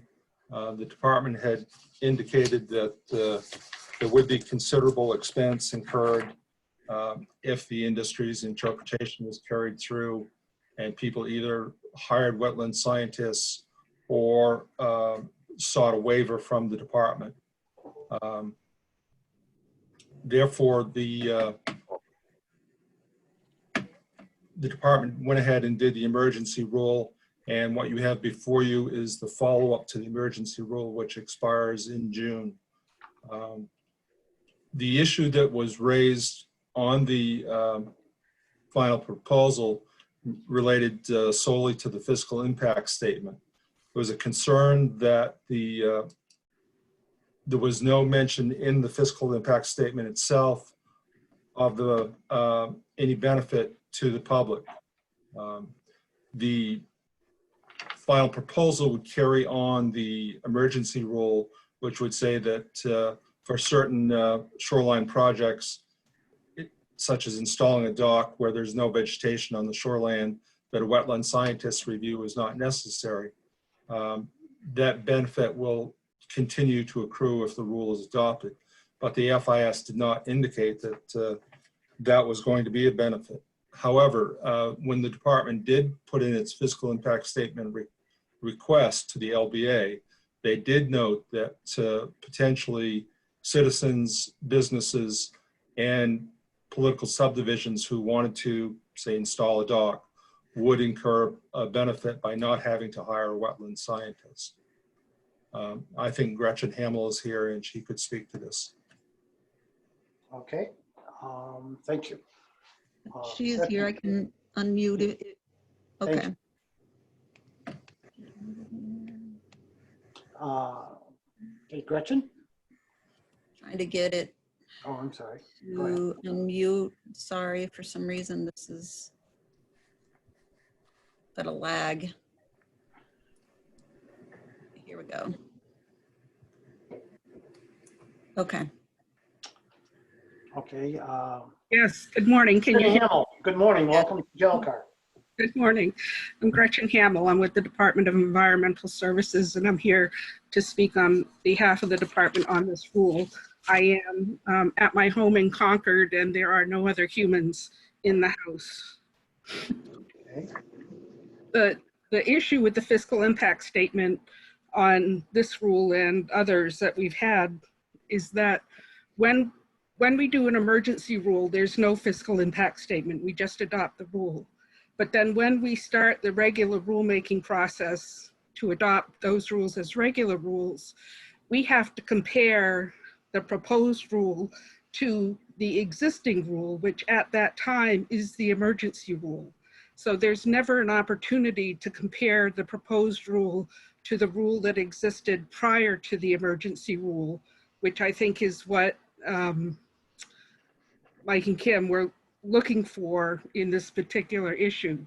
The difficulty here is that it's very difficult to quantify any kind of benefit. We did try to identify that there would be one, but it really is unquantifiable. So I'm not sure what we can do at this point, except perhaps to suggest that if you're looking at legislative changes, you might consider, when you're making a provision, that when you're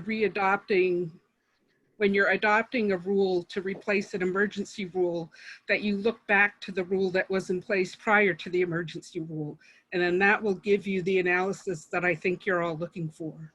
But right now that we can't do that. Okay. Kim or Scott, do you have? I can talk about that. Gretchen is correct. 541A5, which deals with fiscal impact statements, does not specifically address this issue. This has come up before. You may recall last fall when Medicaid to schools was an issue. Yeah. And the Department of Health and Human Services was working off an emergency rule. And the concern that JLCAR had was when they began regular rulemaking, they would essentially do what Gretchen indicates the statute should be clarified about, and that is to reach back when trying to figure the fiscal impact, reach back to the prior rule, prior to the emergency rule, because the emergency rule itself does not have a fiscal impact statement when it's filed. And but under 541A5, the way that the LBA in preparing fiscal impact statements has normally compared the proposed rule to the existing rule. And so if the existing rule is an emergency rule, the total fiscal impact basically would be lost.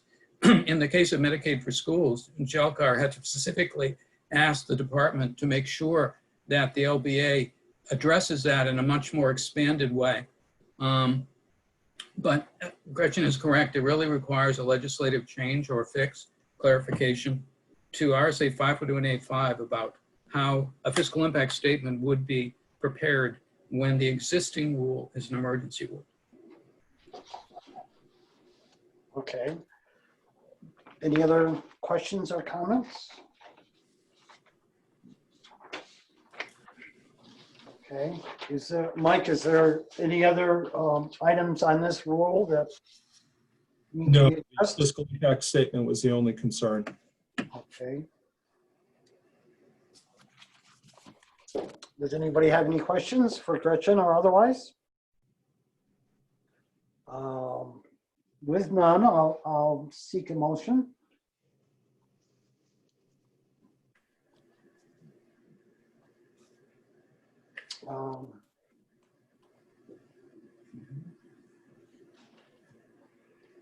Well, I guess I'll move to approve. If there's the chair moves to approve, is there a second for that? I'll second that. And that's by who? Representative Williams. Okay, thank you, Kermit. We have a motion for approval by the chair and seconded by Representative Williams. Is there any discussion on that? Seeing none, I'll ask Senator Reagan to call the roll, please. Hatch, Yes. McGuire, Yes. Schmidt, Yes. Williams, Yes. Burstein, Yes. Deitch, Yes. Khan, Yes. Reagan votes yes. Ward, Yes. Waters. Yes. Vote is 10-0. Thank you, Senator Reagan, and thank you, Gresham, and thank you, Mike. Next rule is 2019-216, environmental services, 11B. That one is mine, Mr. Chairman. Thank you, Mike. I'm going to give a brief history for this. And for the committee's information, I believe there are people that would like to testify on this rule. Okay. So I'm sure you're aware, were around when the emergency rule came before JLCAR. Last fall, I believe in November, there was a New Hampshire Supreme Court decision called the Fournier decision. The department had approved an alteration of terrain permit. I believe it was for the town of Milford. Some adjoining landowners were not happy with the issuance of the permit. They appealed the department's issuance of the permit, I believe, to the Water Council. The council, by a 4-3 vote, decided in favor of the department. Subsequently, the appellants went to the New Hampshire Supreme Court and appealed. The issue was that the department has criteria for issuance of these alteration of terrain permits. One of the criteria was that the project be designed in a manner that will not result in adverse impact to species or habitat. The department had for, I think, 11 years been applying that rule as to the project had to be designed to minimize impacts. The court decided that the rule needed to be enforced as it was drafted. The department indicated that it would not be able to do so. That would result in issuance of no permits at all. The court took issue with that, but the department ultimately, instead of falling back to the old rule, adopted an emergency rule that sought to implement the provision of it as they thought was suitable, which would be designed to minimize impact. The committee took up the emergency rule. While the emergency rule was already in effect and the committee cannot do anything other than to petition, they did decide to petition the department to not withdraw, but to repeal the rule. The department declined to do that. In the meantime, the department had started this rulemaking proposal. They did an initial proposal, received a lot of public comment on it. They then did a draft final proposal, which was quite different. Again, received a lot of public testimony, and finally made further changes and came up with their final proposal, which is before you now. With the initial proposal, with the emergency rule, there had been concerns about the fiscal impact. For this final proposal, the department has gotten an amended fiscal impact statement. Indicates that yes, there would be benefits to those who are seeking to undertake projects that require an AOT. Also, with the new provision in the final proposal, it's going to require a site analysis by a wildlife biologist. And the amended fiscal impact statement, which you have attached, goes into detail about the costs of doing that. What I have for comments remaining, you can see on the text of the rule. One thing that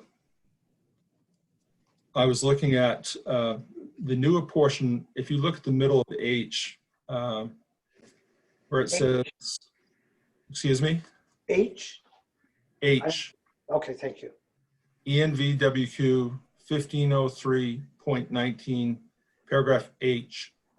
The language you see up to where it says fish and game to be critical, that's pretty much verbatim from RSA 212A9 Roman 3, which is cited in the rule. There had been concerns that that language, while reflective of the statute, is fairly vague and broad and by itself open to interpretation. So the department has added this requirement to have a report done. And after the language that I mentioned, where it says to be critical, it's added, as demonstrated by the report of a study of the proposed project site that is performed by a wildlife biologist who has education and experience in performing property surveys for threatened or endangered species. And while this intro language is kind of long and somewhat clunky, but that language I just read leads into the end of the intro, which says that is, and then one says submitted to the department with the application, and which demonstrates that. And then if you look down at the middle of B, it says which demonstrates that the applicant has coordinated with New Hampshire Fish and Game on potential impacts of the proposed project thereon. It's not clear to me how the wildlife biologist's report would indicate how the applicant has coordinated with Fish and Game. That would seem to be outside the purview of the project survey. I'll go through these one at a time and stop so that the department can respond to that. Okay, and Gretchen? Okay, go ahead, Gretchen. Can you hear me? Yes. Yes. The report itself would reflect that the consult or the coordination had occurred by discussing what happened as a result of the coordination. We actually don't see that as being that mysterious. Say that again. I'm sorry, Gretchen, if you would, please. The point that Mike raised was that he wasn't sure how a report would demonstrate that the applicant has coordinated with New Hampshire Fish and Game. And my response was the report would demonstrate that by discussing the coordination itself, by saying, you know, who they talked to, how they met, things like that. If I could just point out that a lot of these issues that Mike has raised are things that in order to address properly, we'd have to go outside the confines of this paragraph, which we cannot do in this rulemaking, but that the department has committed to working with Fish and Game, and Fish and Game has committed to working with us starting in June with us and with our stakeholders to go through a much more thorough process of vetting all of these different issues and in developing rule amendments for the department's rules, but also potentially for the Department of Fish and Game to explain in detail how all of this works in practice. I point out that this is the process that we have been following for the last 10 plus years, that so far we haven't run into people who don't understand it or who don't get it. The coordination part right now, that if they haven't done it, we do it ourselves.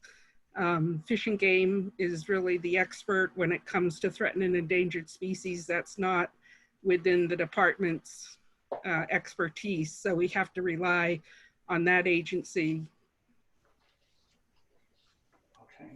for that information. Mr. Chairman? Yes, Mike. That was another of my concerns. You can see in the middle of between A and B, I've said unclear what this requires in practice. And that is the language that Gretchen just touched on, that the applicant has coordinated with Fish and Game on potential impacts of the proposed project thereon. That's pretty general and up in the air as far as a rule goes. I understand that they've been doing this and they're going to be working with Fish and Game, but it doesn't lend to a lot of clarity in the rule itself right now. So what you're saying, it needs to be expanded on the requirement or explanation? I'm not sure what. Well, I'm just saying that it's a concern that it is general language and it's going to require future action by the two agencies, whether it's an issue that's up to the committee. Going back up to paragraph H, the project site survey and report that the wildlife biologist performs, it says they must use an accepted process such as that established in EPA's ecological risk assessment methodologies, EcoBox. That list, it says using an accepted process and then such as. So that EPA methodology is one possibility. It's difficult to tell from just that one example what would be considered an accepted process. This sort of presumes that there are others. That is just an example, but I made a comment that it's not clear what would be necessary to an accepted process. Is that decision made by the department? Is it a national thing decided by the industry? It seemed to be unclear.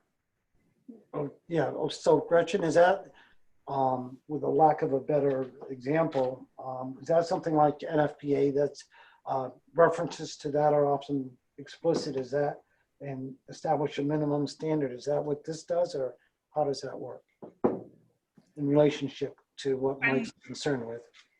Thank you. When we were drafting this language to put forward as the final proposal, we talked with several consultants who do this kind of work, and we searched online for guidance documents. The EPA document was the one that we found that seemed to be the most robust, and that we got positive feedback from the consultants about.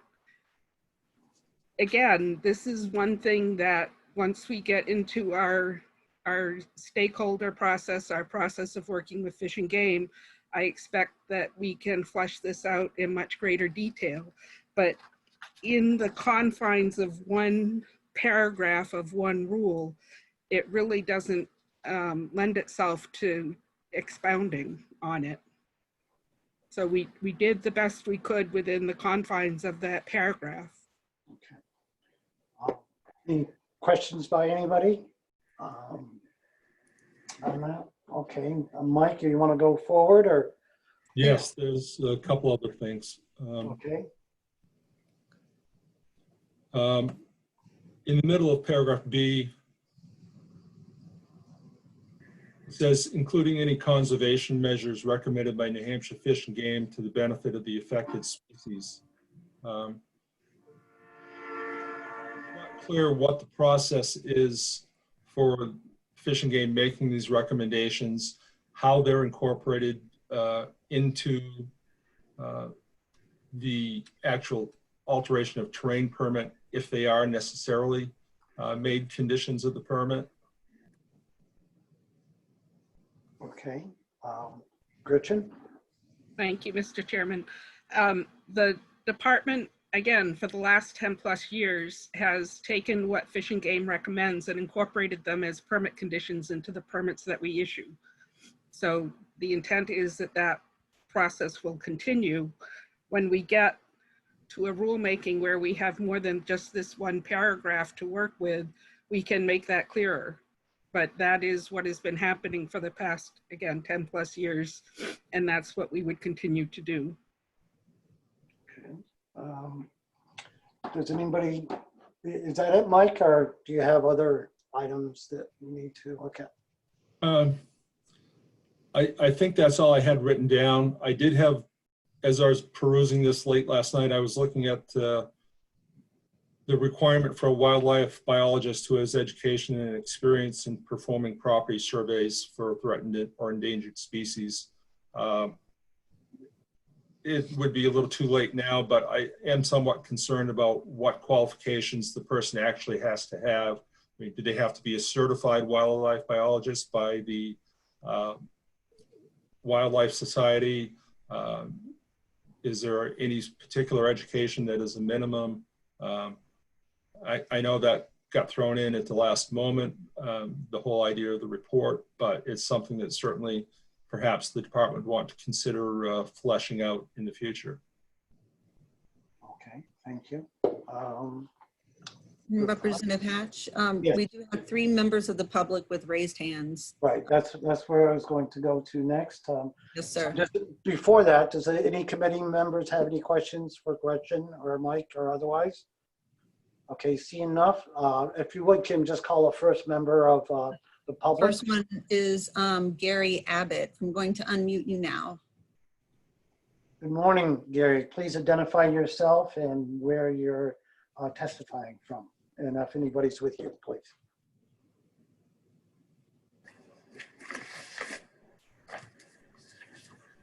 Good morning. Thank you, Chairman Hatch. I think Michael did a great job of outlining where we are with this emergency rule. I want to give you from the construction developer side a view. Since that court ruling, projects could be held up indefinitely. And also the Fish and Game doesn't have rules the same as DES for a contractor or developer as far as time frame and processing one of these permits. So to us, that is the major issue, is that we need to make sure that we solve this problem. Now, we're very happy that the Fish and Game and the Department of Environmental Services are going to work on future rules to resolve both this rulemaking separation, because Fish and Game needs some rules regarding the approval of any of these species and what that process is. So we have come a long way. We submitted comments to a DES proposed rule back in January. We then submitted again in March, and I know I submitted again through Scott Eaton on May 8th. I sent a paper that included those. Our recommendations, if you look at those, are not what this is, but we've looked at it and said, if this requirement of a wildlife biologist will help the permitting process, will get us through so there's not this developers held up indefinitely, this will help the process. We're looking for that the JLCAR committee approve this while we go through this much longer process of developing much more concrete rules. But we think this, you know, I think trust me, the industry doesn't like to have more regulations put on it or more requirements. But at the same time, we think having this wildlife biologist do a study that both agencies can look at and move forward with the project will help a lot.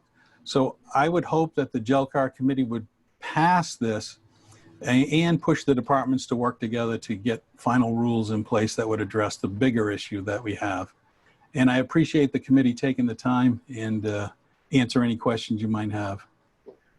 Thank you, Gary. Just one quick one. When you were referring to the Fish and Game does not have the same rules as the Department of Environmental Services in terms of time, are you referring to the fact that the Environmental Services, once the application is submitted, they're on the clock and they have a definitive period of time to adjudicate that application? Is that yes. Yes, it's a little bit different than the court case completely, but if there is what I will call a hit of a species on a property, it has to go to Fish and Game for review. And one of the concerns from contractors over the years has been the DES has a time frame, but once this gets kicked to Fish and Game, it's very unclear what the process and what the rules are, because there really isn't anything like what DES has. So we're supportive of we want Fish and Game to have very similar rules, because contractors or developers are left in limbo as to where their process is, because DES is going to go, you know, I can't proceed without that information. So that's what I'm addressing, Chairman Hatch. Yes, thank you, Gary. And so if I may just take the liberty to say that that may take some legislative action to assure that that's done appropriately, and that might be something you might want to work on. That's my only thought with that. I appreciate that. Thank you. Any questions from the committee for Mr. Abbott? Thank you. Seeing none, thank you, Gary. And thank you. Next, Kim. Next is Richard Head. I'm going to unmute you now. Okay. Great, thank you. Thank you, Mr. Chairman. My name is Richard Head. I am in my office in Concord, New Hampshire. I am alone with the exception of my dog Welker, who will hopefully remain quiet during my presentation today, and I'll be brief. First, I want to express my appreciation for the work that the Department of Environmental Services has done in working through this bill. By way of background, I represented Suzanne Fournier and the abutters in that Supreme Court case that was discussed earlier by Mr. Morrill, and have represented some abutters in another proceeding in a similar location as that case was involved with, again, involving threatened and endangered species. I have two comments to the rule. One, with regard to my appreciation, the insertion of the study requirement was an essential component to bring it into line with the Supreme Court order and the comments that were made by the justices in that order, and very much appreciate that effort by the department. I think, though, there is one significant flaw in it that remains, and this was also the subject of my comments to the emergency rule from January 28 earlier this year, and that is in paragraph H, where it says, as required by RSA 212A9 Roman 3, the project has been designed in a manner that will not, quote, jeopardize the continued existence of state or federally threatened or endangered species. That language, jeopardize the continued existence, I think should be struck and substituted with the phrase that will not result in the taking of state and federally threatened or endangered species. And I say that is essential for two reasons. One is it brings it into compliance with the Threatened and Endangered Species Act, which says that state departments shall assist and cooperate with the executive director in furtherance of the purposes of this chapter.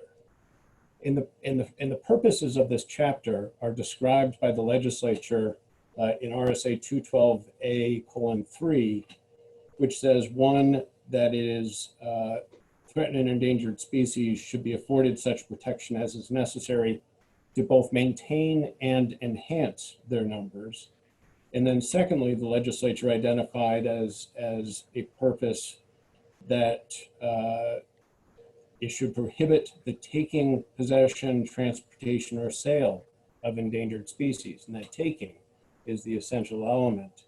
So I do not believe that the language as proposed in this rule, that it's designed in a manner that will not jeopardize the continued existence, is consistent with the purpose of the Fish and Game statute, and in fact is inconsistent in that simply continuing the existence is not the same as maintain and enhance, and is not the same as prohibiting the taking. So I would suggest that the words jeopardize the continued existence be struck, in that the phrase that will not result in the taking of state or federally threatened and endangered species be inserted. I also believe that without that change, it would violate JLCAR Rule 403.01, which is also a comment I had in my January comments to the emergency rule. And in that JLCAR rule, it says that the the agency cannot use broad language where a more specific requirement is needed. So I have great concerns that the phrase jeopardize the continued existence is a very broad phrase that indeed has no geographic, temporal, or numerical standard associated with it. So I cannot tell by reading the rule what geographic region that we're supposed to be continuing the existence of these species. Is it located on the property? Is it located within the region? Or is it just the species generally? There's also no time phrasing to that. So it may continue to exist, but does that mean if there's only, for example, on the site we're dealing with, there are threatened and endangered turtles, if there's one turtle left, that species is continuing to exist, but it will never reproduce. So it will only exist until that particular turtle dies. And there's no numerical standard, similarly, as to whether or not, what would be required to keep the species not only alive, but also enhanced. So the proposal that I have suggested would, I think, cure what I would suggest is a violation of JLCAR Rule 403.01. And then secondly, I would propose the very same change in subparagraph 1 to H at the end, where it says, New Hampshire Fish and Game, to the benefit of the affected species, cannot reasonably be expected to jeopardize the continued existence of such species or result in the destruction or modification of designated critical habitat. Again, I would suggest that the phrase jeopardize the continued existence of such species be struck and substituted with the phrase result in the taking. So again, tying it directly back to the mandate of the Threatened and Endangered Species Act, and also what the legislature has identified explicitly as as a purpose and basis for the act, which is under 212A what agencies are supposed to be cooperating with the executive director over. And with that, I'd be happy to take any questions, Mr. Chair. Mr. Head, thank you. Just curious, did you get an opportunity to bring these concerns forward during the public hearing the department had? And did you bring them forward? So I participated in the original hearing. I was unable to participate in the second hearing, but I brought these comments up, both my written testimony on the emergency rule, my verbal testimony on the emergency rule, and in my presentation at the first public hearing held by the Department of Environmental Services. Okay, thank you. Any questions from the committee for Mr. Head? Okay. I'm sorry, Mr. Chairman, Ms. Senator Yes. Conner. Yes. I'm looking at H1B, right? Correct. And the modification, I just want to make sure I've got the right word, because threatened and endangered species are just all through that paragraph. So I, at least on my copy, it starts on 1B, second line from the bottom of that paragraph, where it says affected species cannot reasonably be expected to jeopardize the continued existence of such species. I would strike jeopardize the continued existence of such species and insert the phrase result in the taking of such species.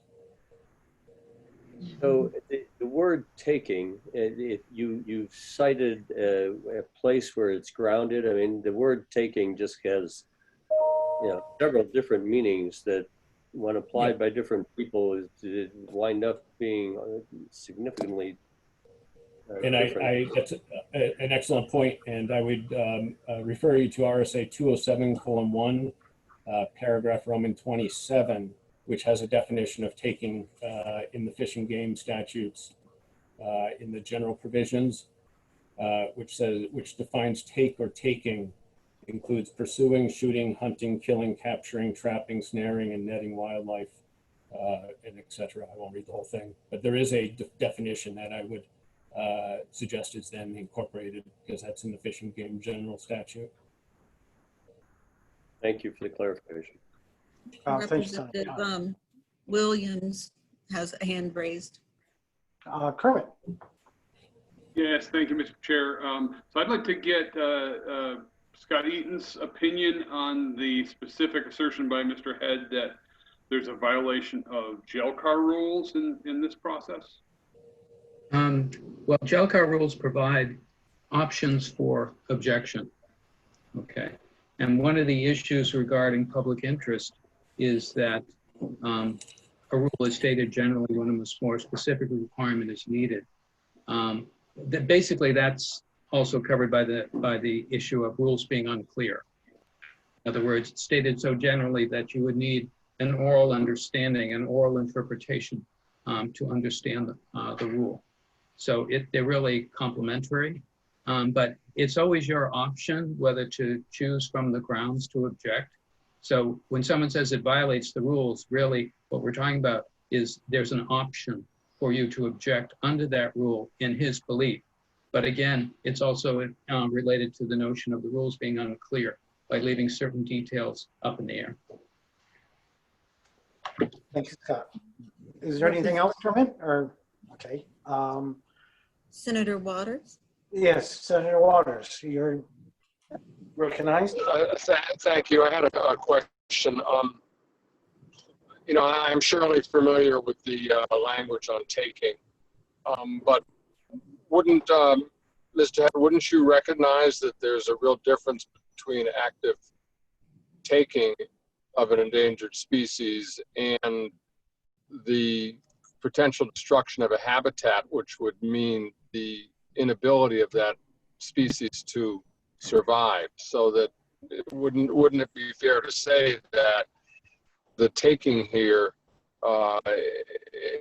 in fact, you know, that substitution would mean that there could be a real jeopardizing of the possibility of that species existing, even if it wasn't hunted or trapped?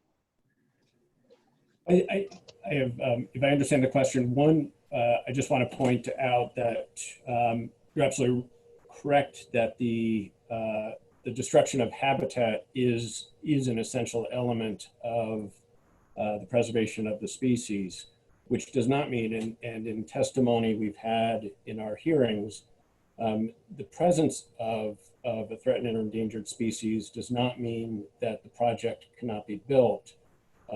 And we had recommended, and the Supreme Court acknowledged, that study would be appropriate to ensure that the design appropriately takes into account the threatened and endangered species.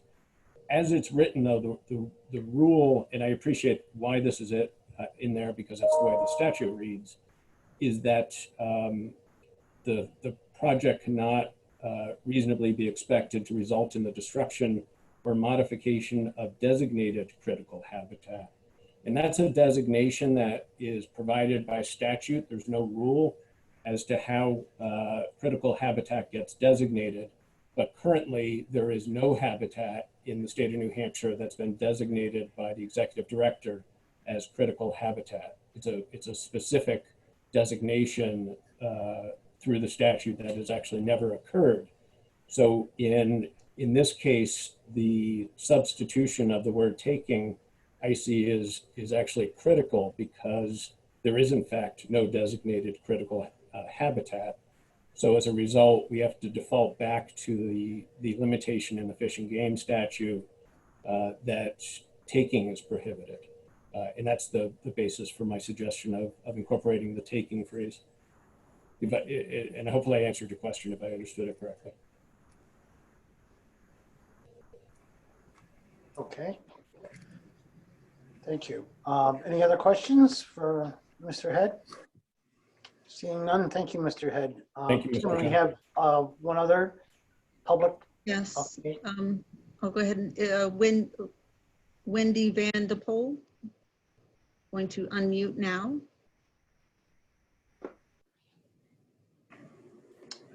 Okay, I don't see her, but. There we go. Good morning, Wendy. Welcome to JLCAR. Thank you very much, Chairman Hatch. This is actually Rick Van de Pol. I'm on her Zoom account. In any case, thank you for your time. And as things warm up today, hopefully you can stay cool. I wanted to just comment on the proposed rules as I have in the past. I concur with both Mr. Abbott's comments about the professional wildlife biologist requirement. It's actually something that I proposed to Ridge Mock, the director of the program, back in January, reflective of something that was present in the late 80s and early 90s on the AOT permits. And it was a checkoff box that required the applicant to complete a study of rare and endangered species. It was actually something that got me into doing wildlife consulting, as I have for the past 35 years. And as a result, required the department to really review and coordinate with Fish and Game on endangered species, potential endangered species impacts. So first off, I think that's it's a great add on the rules.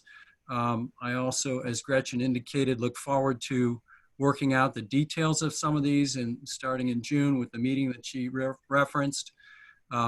In my comments in January, I also suggested that, as we have in the past with other issues addressing permitting under the Department of Environmental Services, that a review committee, an ad hoc committee, be organized around particularly significant potential impacts to endangered species, threatened or endangered species, not unlike the Water Council does with wetland permits, so that there's an opportunity for a broader reach of feedback and coordination between DES and Fish and Game.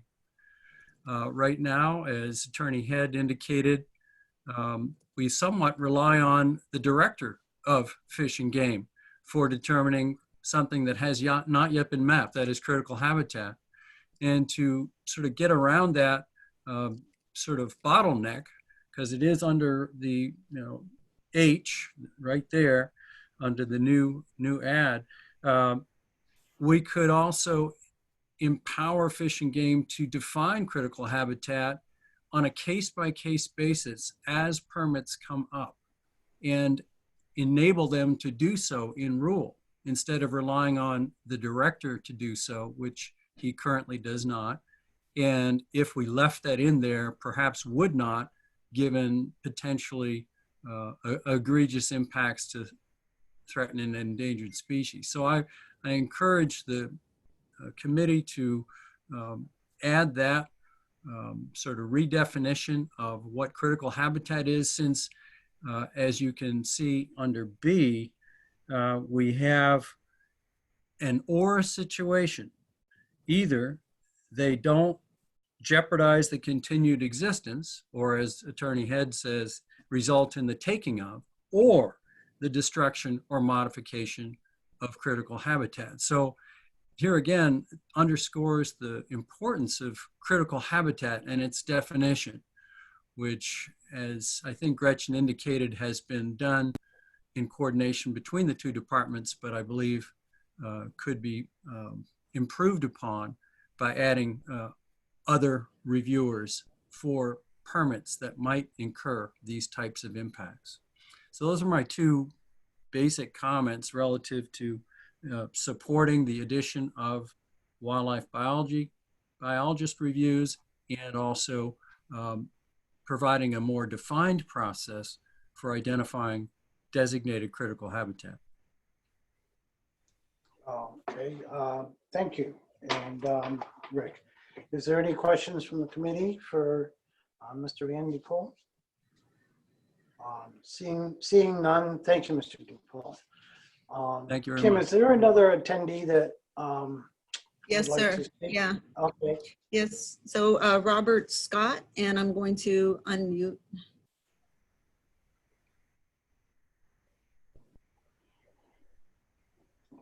Good morning, members of the committee. This is Commissioner Scott with the Department of Environmental Services. I'm alone in my office. Can you hear me? Yes, good morning, Mr. Scott. Welcome. Thank you. Just very quickly, since there's been a lot of discussion about the next steps in this, I just wanted to reiterate two things. The benefit we've seen from the court case and this rulemaking process and working with stakeholders, as Gretchen has mentioned, is that we absolutely see a need for both agencies to expand upon and provide more specificity for this whole process. So again, we've tried to, what we felt we could do within this subsection we've done here, and we're hoping you'll approve that. But I just wanted to reiterate our commitment to a larger process. We've already started working with stakeholders, and we've already made a public announcement of that intent. As late as yesterday afternoon, I talked with Director Normandeau because I knew he wouldn't be on necessarily on today with you all, and he asked me to reiterate his commitment also. So I just wanted to get that on the record. Thank you. Thank you. Any questions for the Commissioner? Seeing none, thank you, Commissioner. Okay, so do you have any response to anything, Mike, or we covered pretty much everything? I think that's about it. Something that Attorney Head mentioned was talking about jeopardizing the endangered or threatened species. I'd had a serious concern about that on the initial proposal because it wasn't clear to me when you talk about jeopardizing the species, are you talking about the area subject to the alteration of terrain permit? Are you talking the entire state? What is the scope? With the language of the final proposal, though, they talked about the area being subject to the report by the wildlife biologist, which seemed to imply that, yes, it was just that area that they were talking about. I had a discussion with Gretchen subsequent to that, and she did confirm that that's what they are talking about, not jeopardizing the species in the entire state, but for each permit in the specific area covered by the permit. Okay, thank you. Is there any other questions or thoughts? And if none, I'll entertain a motion or not. Representative Schmidt has hand raised. Yes, Peter. Thank you, Chair. Attorney modifications, and then whether Mike. Peter, you need to move your something because you're breaking up. You're not coming across with any clarity. Okay, let me try it. That's How good. is that working now? Okay. So some of the language modifications that Attorney Head suggested, I'm wondering whether you think that some or any of them improve the language of the proposed rule. This is a question from Mike. Mike. Thank you. I understand the clarification of it. I think it's more precise than the language there. It would be up to the committee as to whether the current language is objectionable and therefore something should be substituted. But that is a call. Well, so if I could just make it my question more precise, Mike. So the thing is, to the degree that Attorney Head's language makes the rule clearer and therefore better, is enough that you want to substitute that language? I would think it makes the rule clearer, but again, I can't say that substitution needs to be made unless the current language is unclear and needs other language in there. And whether okay, that helps. Thank you. Your decision. Thank you. Is there any other questions for anyone? Representative Hatch, Gretchen Hamill has a hand raised. Okay, go ahead, Gretchen. Thank you. I just want to address the issue of substituting that language. Taking has a very narrow definition, which just essentially means you're killing off a member of a species, or you're doing something to harm that member of the species. Jeopardize the continued existence of is language that allows a much wider protection for the species that we're in fact trying to protect. And I think that comes through in the language that we've used, which is not just the species and their habitat, but are there travel corridors for the species through the property. what we're trying to do is confer as much protection as we can within the scope of the statute that demands that we do this. And the statutory language is that the actions that we take cannot jeopardize the continued existence of. The statute doesn't say we cannot allow the taking of.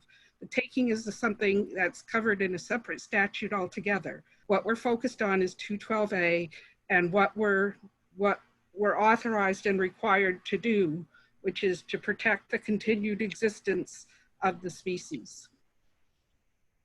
Right. Thank you you for that clarification, Gretchen. Thank you, Gretchen. Is there any other questions or thoughts by members? If there are none, Representative Smith, were you going to entertain a motion or? Yeah, I'll move to approve. I was hoping Senator Waters would make the motion because he is an expert in this particular area. Yes. And, I'd be happy to second your motion. And thank you. It's moved for approval by Representative Smith, seconded by Senator Waters. Is there any comment or question or discussion? Seeing none, I'll ask Senator Reagan to read the roll, please. Hatch, Yes. McGuire, Yes. Schmidt, Yes. Williams, Yes. Burstein, Yes. Deitch, Yes. Hahn, Yes. Megan votes yes. Ward, Yes. Waters, Yes. 10-0. Thank you, Senator Reagan. With that, and thank you to the participants.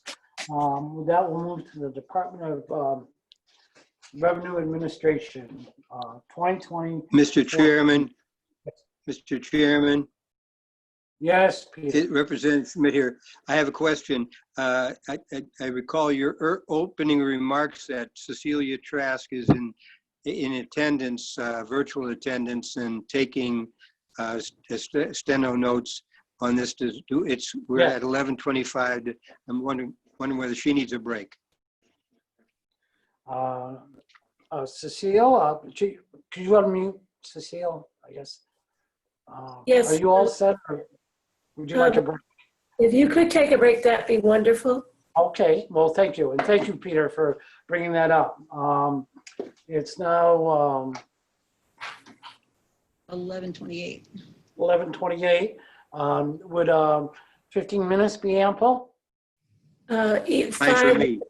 5 minutes would be fine, but however long. Well, we'll just take a break and come back at 11:40 concisely, if that is agreeable. So we're Thank you, Mr. Chairman.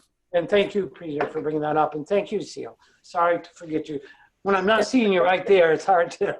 Thank you. Fine. Thank you. Mr. Chair, I won't be able to return until noon. Well, okay. Well, thank you. And we'll just do a reassignment when we get back. Okay. Thank you. So 20 up. Restart the recording now. Okay. Thank you. Started. Okay, Representative Hatch. Here.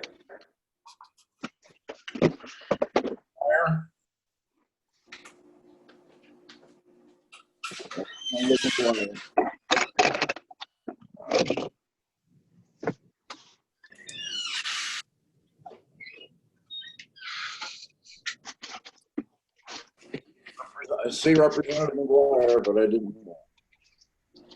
I'm here. I am here. Representative Williams. Still here, still at home, still by myself. Representative Burstein. Still in Nottingham, New Hampshire, and I'm right here by myself. Senator Deitch said she'd be back at noon. Senator Khan. Present, Mr. Chairman, and I'm going to have conflicts at noon today. Okay. Senator Ward?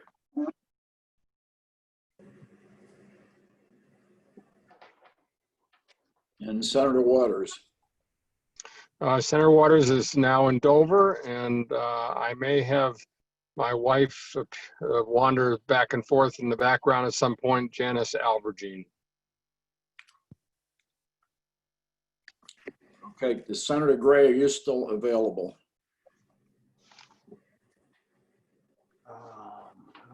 I do not see Senator Gray.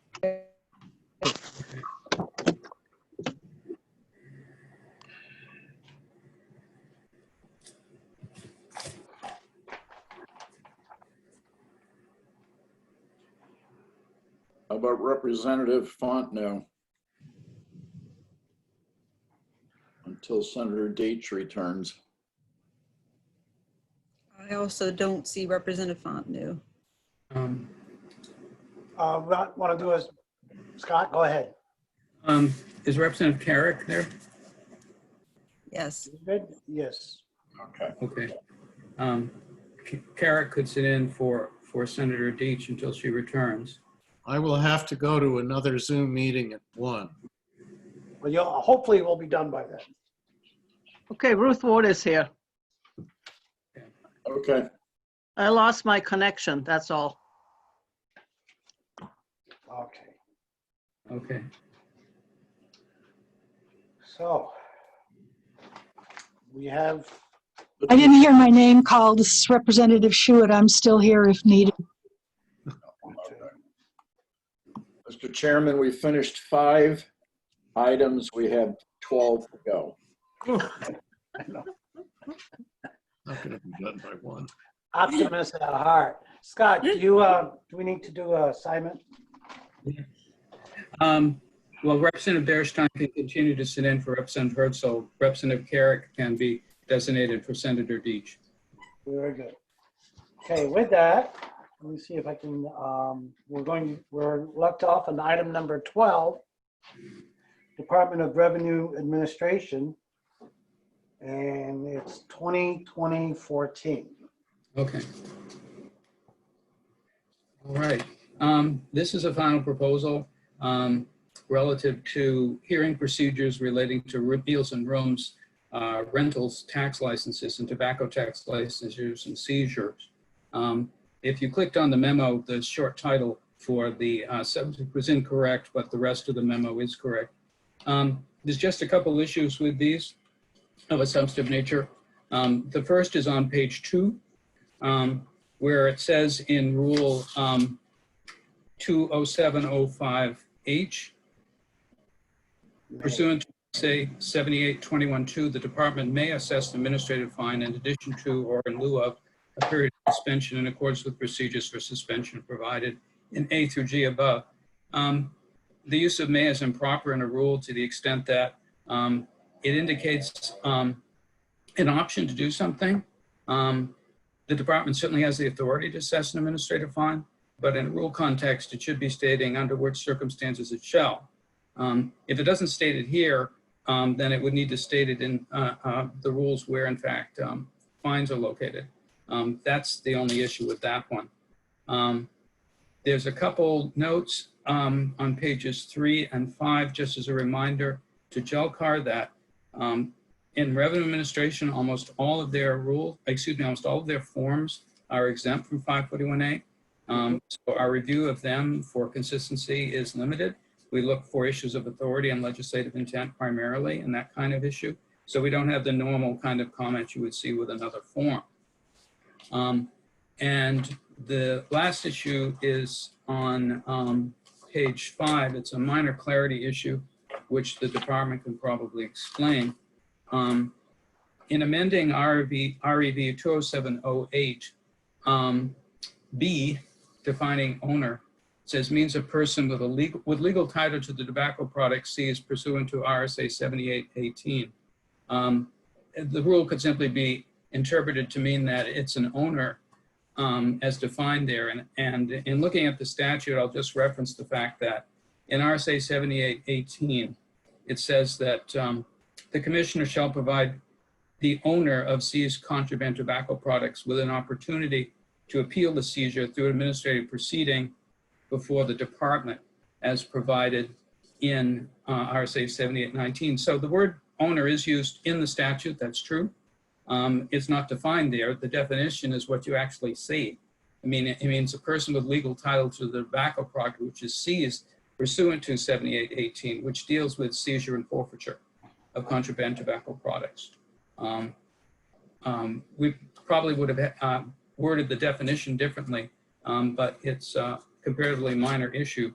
But the main one then is on page 2, where it says the department may assess a fine. The criteria in which they shall assess a fine have to be somewhere. And under RSA 7821, the department can explain about that. The word may, I mean, they could have said pursuant to RSA 7821, or the department shall assess an administrative fine pursuant to RSA 7821-2.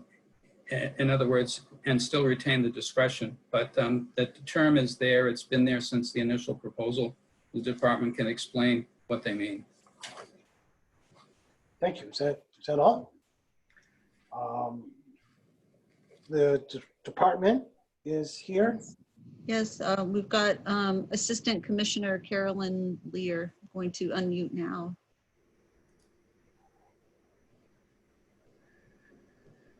Okay. Oh, okay. Good morning, Mr. Chair and members of the committee. Carolyn Lear here, Assistant Commissioner at the Department of Revenue. Can you all hear me okay? Yes, and welcome to JLCAR. Great. So I'll take the two comments in turn, if that's helpful. The first comment being with respect to the department's use of the word may relative to the assessment of administrative fines. We certainly understand the OLS's comments here with respect to administrative fines. I think what's difficult here is based upon the sort of testimony and the purpose for which this legislative change was enacted. It was intended to be a bit discretionary. And I think the addition of the word shall in the rules here could potentially cause confusion for taxpayers. I think the real issue here is that previous to the ability to assess administrative fines, the department's only remedy with respect to a violation of the tobacco tax statute by a licensee was to revoke their license. And certainly for some violations, for example, if someone was harboring millions of dollars of untaxed tobacco product, a license revocation is an appropriate remedy. But what we really see on a day-to-day basis is what we might term accidental or unintentional violations of the statute. And we certainly become concerned when those become frequent, but the first or second or third time that we see those accidental violations, we certainly don't want to shut down a business over something like that. So we had actually requested this legislative change. I think there are some statutory criteria that do put some guardrails in that the statute prescribes a penalty of $500 for a first offense, a $1,500 penalty for the second, and a $5,000 penalty for the third offense. And I don't know that we have much to add to that criteria. Certainly a $500 penalty for a huge tobacco manufacturer or wholesaler is a drop in the bucket. And if they've majorly violated the statute, we're going to move for revocation. But for a small business, we might look to the penalty as sufficient to get them to comply. And I think it's really hard to describe that continuum in the context of rules.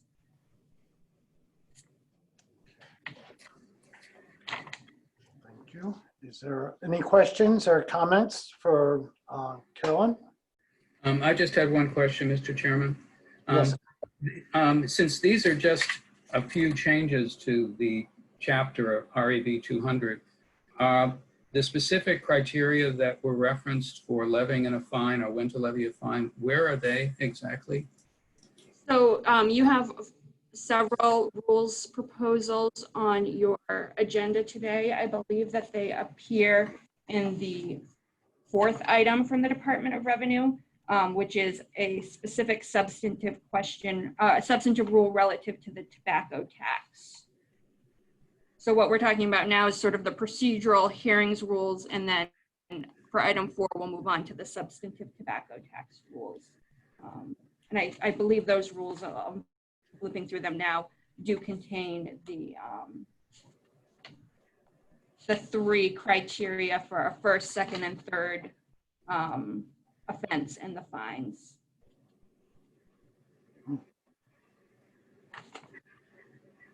Okay.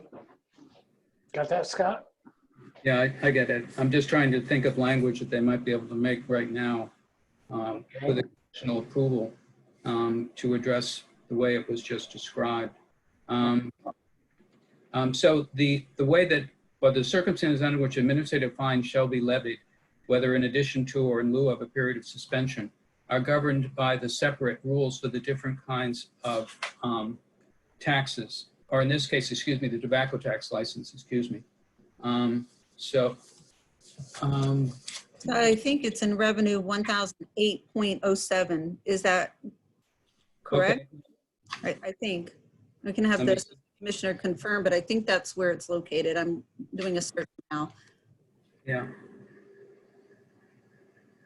Thank you, Kim. You're welcome. Okay, then I think what you could do here is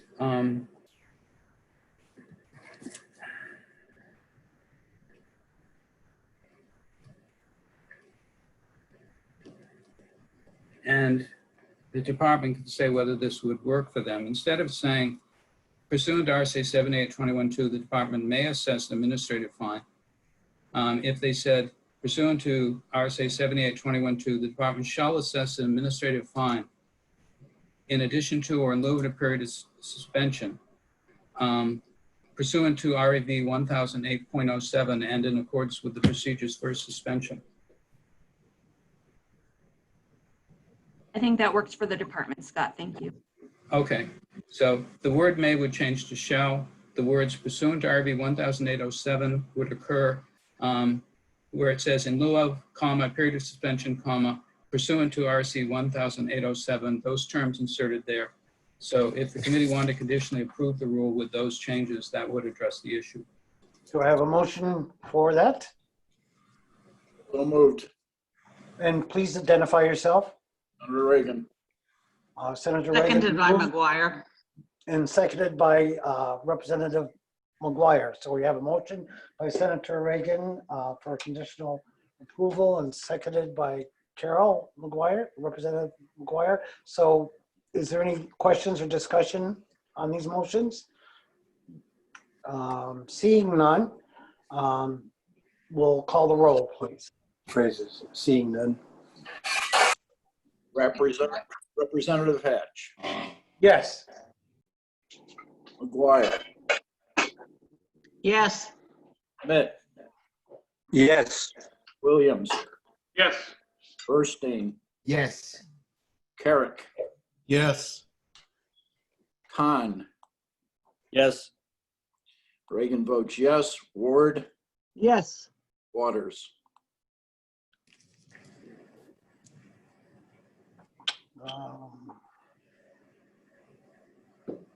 Do not see Waters, Senator Waters. I don't think he's on now.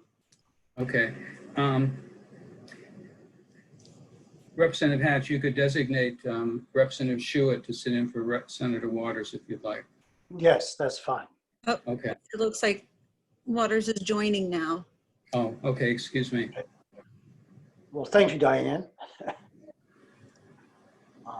Okay. David, we were voting on item 12, FP 2020-14. He wasn't here when the roll was called. Is there enough? Do we have enough without his vote? Yes, we have 9-0. That's fine. Vote 9-0, so passes. And thank you, Carolyn. Next item is FP 2020-15. Okay. Alrighty. This one is the deals with the adoption, repeal, and readoption amendment of various rules in REV Chapter 300 on the meals and rooms rentals tax with regard to meals. For those of you who have been in the legislature a while, this will probably sound familiar because we're about to deal with the snack tax again. There are a number of adoption, as I said, and readoption with amendments and repeals. On page 1, the first issue comes up with a term that does occur actually in other revenue rules, and there's on it. The definition of food product, first of all, in RV 7107, it refers to the term includes, limited to, Certainly. and it lists the various items there. It says, unless sold in a manner reasonably and commonly considered a meal, such as a plate, platter, or an arrangement, or otherwise packaged as a meal. The issue is the word reasonably. Similarly, further down in the definition of a meal, it refers to includes but not as limited to prepared foods or food products sold in a manner reasonably and commonly considered a meal. And again, the word reasonably comes up. What criteria applies in the department determining whether something is reasonably and commonly considered a meal? I'll just continue because you're going to see similar issues with this. On page 3, one of the clarity issues, and there's other clarity issues in the proposal, when they repeal rules, they're supposed to include in the text that you vote on the actual text to be repealed. In this case, on page 3, REV 70118, we've actually provided it for you in a comment on that page so you can see what it looks like. But that's an oversight on the department's part, but you can see the text there that you'd actually be approving as a repeal. The next comment, and it's a more interesting one, is the definition of short-term rental. On this page, short-term rental is a new term in the statute, and the question comes up, first of all, where it refers to the definition of a hotel and a short-term rental, and how an Airbnb type rental would also seem to be both a hotel and a short-term rental. And the phrase they use in the definition of short-term rental, the term does not include the rental of any room in a bed and breakfast, inn, or motel, would seem to exclude it. We've spoken to the department about this, and they say that an Airbnb is a peculiar circumstance that tends to overlap both terms, short-term rental and hotel. This may be something that the legislature should take a look at in order to clarify this. You'd probably have to add definition language to the rules here, such as the term includes an Airbnb rental. But to be honest, it may require legislative clarification as well. The term on food product on that page, food products sold by a restaurant, including a restaurant portion within a store, shall not be taxed unless sold in a manner reasonably and commonly considered a meal. And the phrase here is that food product already is defined as something that isn't reasonably commonly considered a meal. And but who is making the determination that the food product can reasonably be considered a meal again? And the fact that in Rule 70107 on the previous page, or excuse me, page 1, where a food product did not include a meal, but here a food product shall not be taxable unless sold in a manner reasonably and common considered a meal, but that's not supposed to be a food product by definition. So there's a little bit of clarity there. On page 6, Rule 702.012 A and E seem to repeat each other. On page 6, Rule 702.03 A1 and B1 use the phrase prepare, or in first instance, A1, prepared and sold in furtherance of any of the nonprofit organization's purposes. 702.03B refers to meals provided in furtherance of any of the nonprofit organization's purposes. So what does in furtherance mean in this context? How it will be applied? We asked the question, who is deciding this? Well, apparently the department, but what criteria used? What if meals are sold and prepared for a purpose not expressly in the nonprofit's organizational documents for part of its mission or work? Just how broad is this supposed to mean? Page 7, another clarity issue. There's a reference under Rule 70208 to meals sold on the premises of a hospital or of a convalescent home, nursing home, or home for the aged. Convalescent home and home for the aged are not defined terms in the rules of the Department of Health and Human Services, which otherwise licenses nursing homes. And so it's not clear what the department means by a convalescent home or home for the aged there. A rule definition would help in that regard.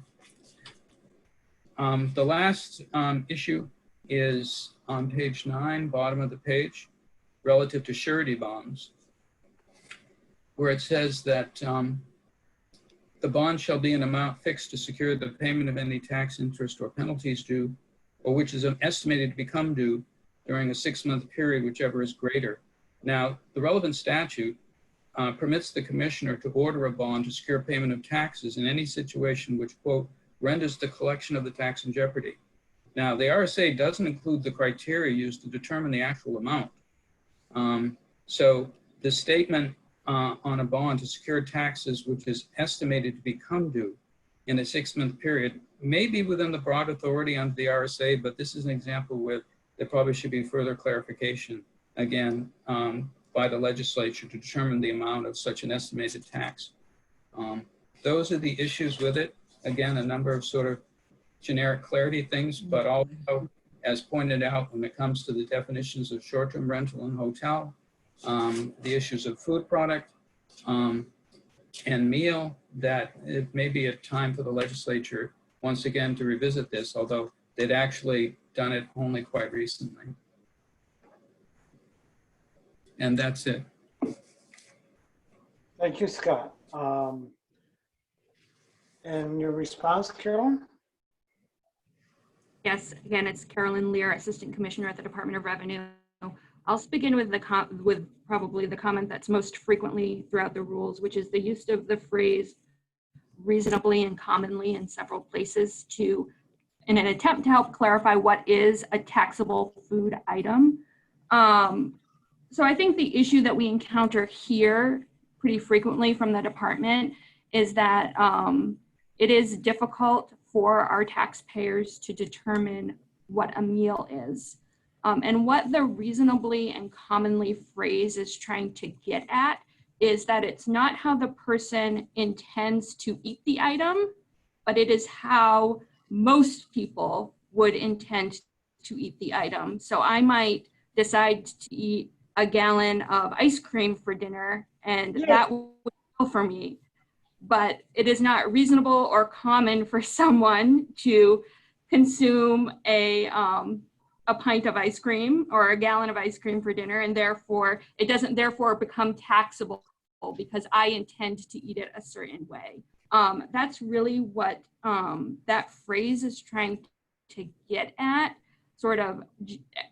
And you're right, it is a very vague and undefined statement, but we do think it's helpful in sort of guiding our taxpayers in figuring out when they should or should not be assessing the tax on a meal. That being said, I interpreted the comments from staff to take particular issue with reasonable. I think you could delete reasonable and just leave common, and probably not materially impact folks' understanding of what we're really trying to get at here. Moving on to short-term rental, this is definitely a place where we agree with the staff's comments here. An Airbnb type rental is a hotel, and the department has always taken the position that that was the case. In 2015, I believe, Representative Williams may remember this, a definition was added to the M&R statute to define short-term rental and provide some additional requirements for those short-term rentals, namely that they include their M&R license number in their online advertisements. And that's when the definition of short-term rental was added to the statute. But our position, and I think the position of the legislature as well, was that we're not really changing anything. We're just making clear that this specific demographic of taxpayer is included, and also placing some additional requirements on them. And so that's why there is some overlap between those two definitions. That being said, I think the state of the situation now is that most short-term rentals are well aware that they're required to pay the M&R tax. I don't think you could say that even 2 or 3 years ago. So I don't think there's likely to be a lot of confusion about this. Moving on to the comment regarding in furtherance of a nonprofit's mission. That's the language that's in the statute. We agree that it's broad language, and we interpret it as such with taxpayers, such that really, as long as the money is being used to support the charitable mission, the meal isn't taxable. Similarly, with respect to the phrase convalescent home or homes for the aged, we pulled that again right from the statute. That's how it's phrased in the statute, but would agree that for the most part, hospital or nursing home covers all of the intended parties that are being exempt. But for purposes of being complete, it seems like it makes sense to include the whole phrase from the statute. And then I think the last comment is with respect to surety bonds. And I'm sorry, I'm just flipping to my notes. So the comment was with respect to providing more detail about how the surety bond is calculated, specifically how do we calculate what is estimated to become due during a 6-month period. And I think we feel like that calculation is really fleshed out in C, where we say that to estimate the amount of tax, interest, or penalties to become due in a 6-month period, we'll look to the amount of revenues collected by the operator in the prior year and the amount of revenues collected by similar operators. So we would almost always either take the same 6-month period for that operator last year, or if that operator is, for example, a new operator and doesn't have a filing history, we would look to a similar operator in a similar geographic location. And then if you flip your page, there's sort of a catch-all, which is really meant to capture a situation where we know there have been meaningful changes with this operator. So if last year they collected, $200 in tax in total, but we know that they've tripled their size and their business is meaningfully different, we might rely on the third category. Any other information to assist the department in estimating the amount of tax, but by and large, it's the first two options that we would rely on to calculate the tax due.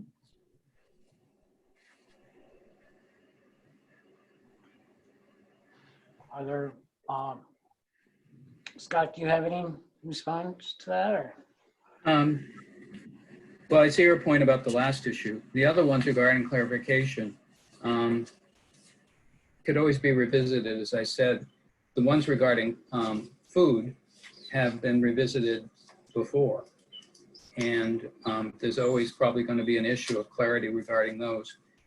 Certainly, as indicated, since the definition of short-term rentals is included in the statute, and there is a type of hotel, if you will, the Airbnb, which treads into this territory, you're going to need legislative clarification anyway. If the committees have a mind to approve these, you may want to recommend legislative clarification of the issues outlined in the staff comments. Now,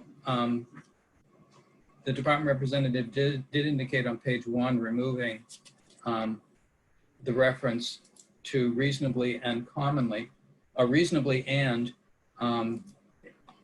I accept that the term reasonably is a term of art that's going to be used over and over, and does occur in other revenue rules.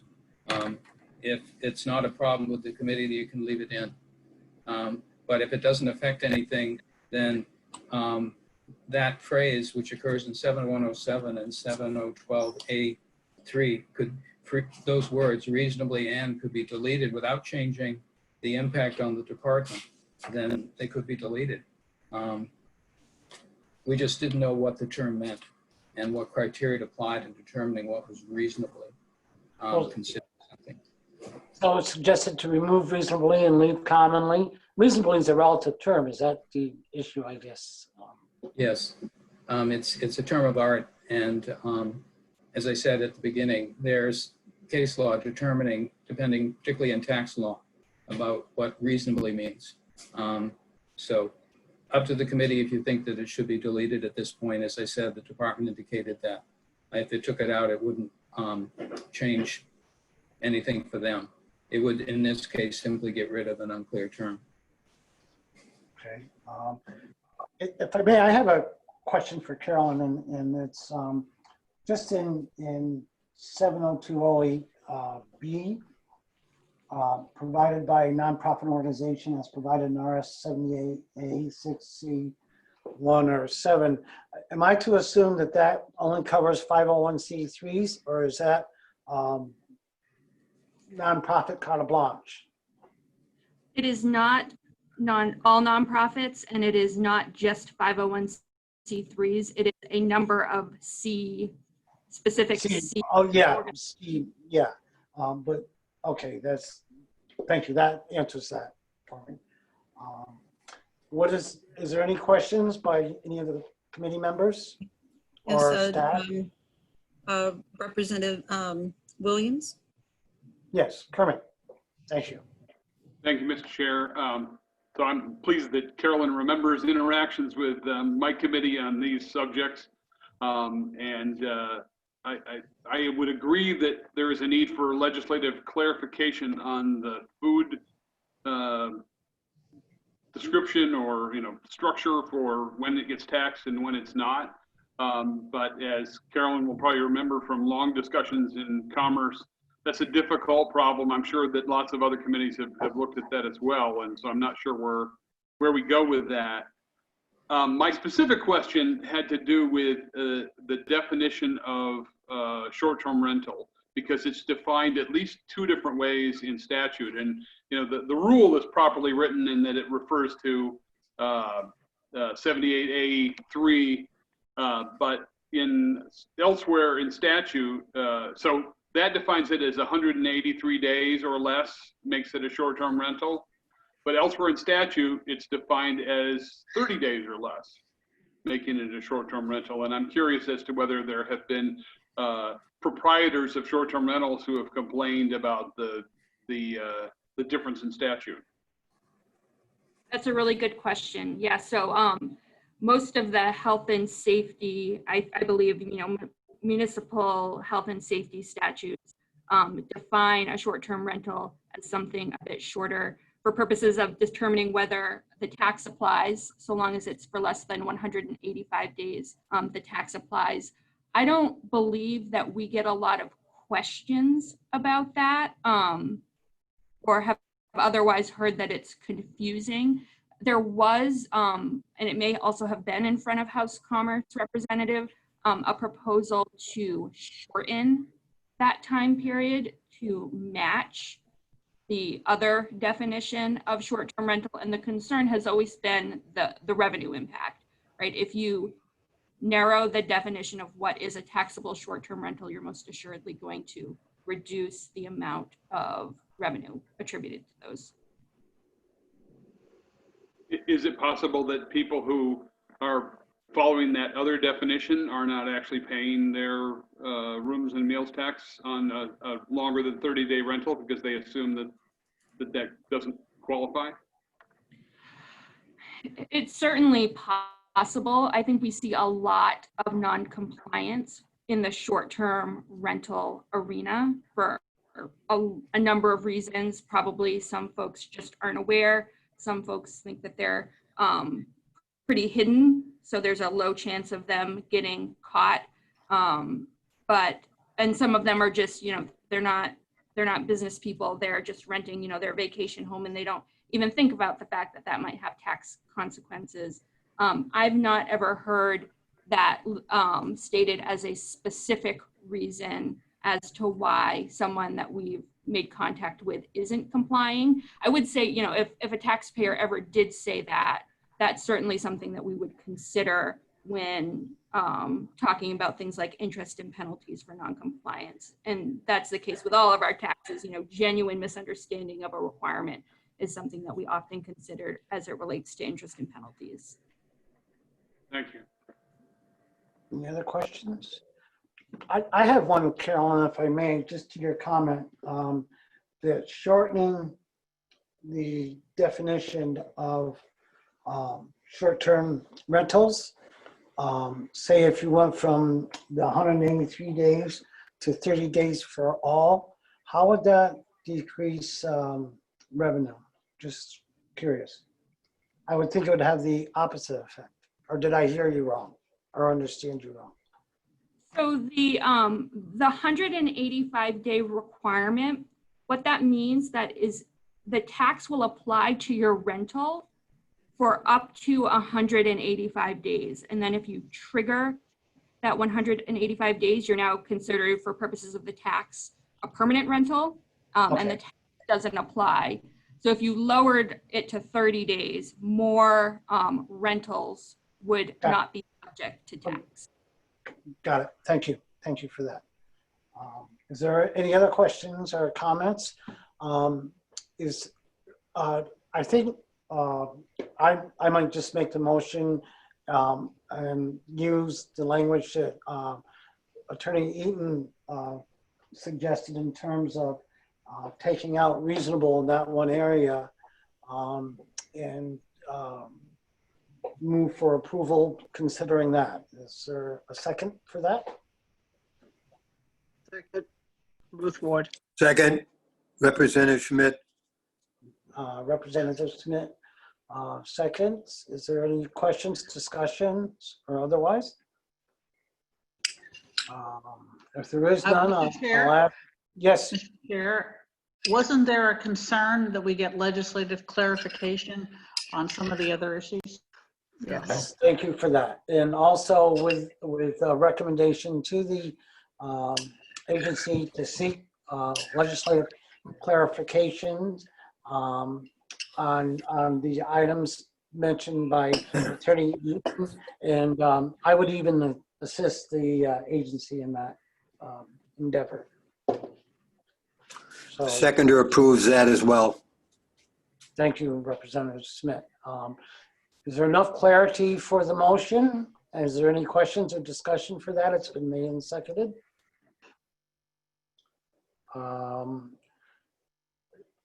Is staff clear with my motion, fragmented as it may be? Is there clarity with that? No, I have it, Mr. Chairman. Thank you.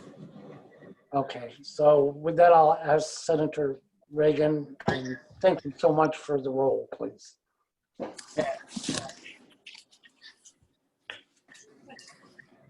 Representative Hedge, Yes. McGuire, Yes. Schmidt, Yes. Williams, Yes. Erstein, Yes. Herrick, Yes. Khan,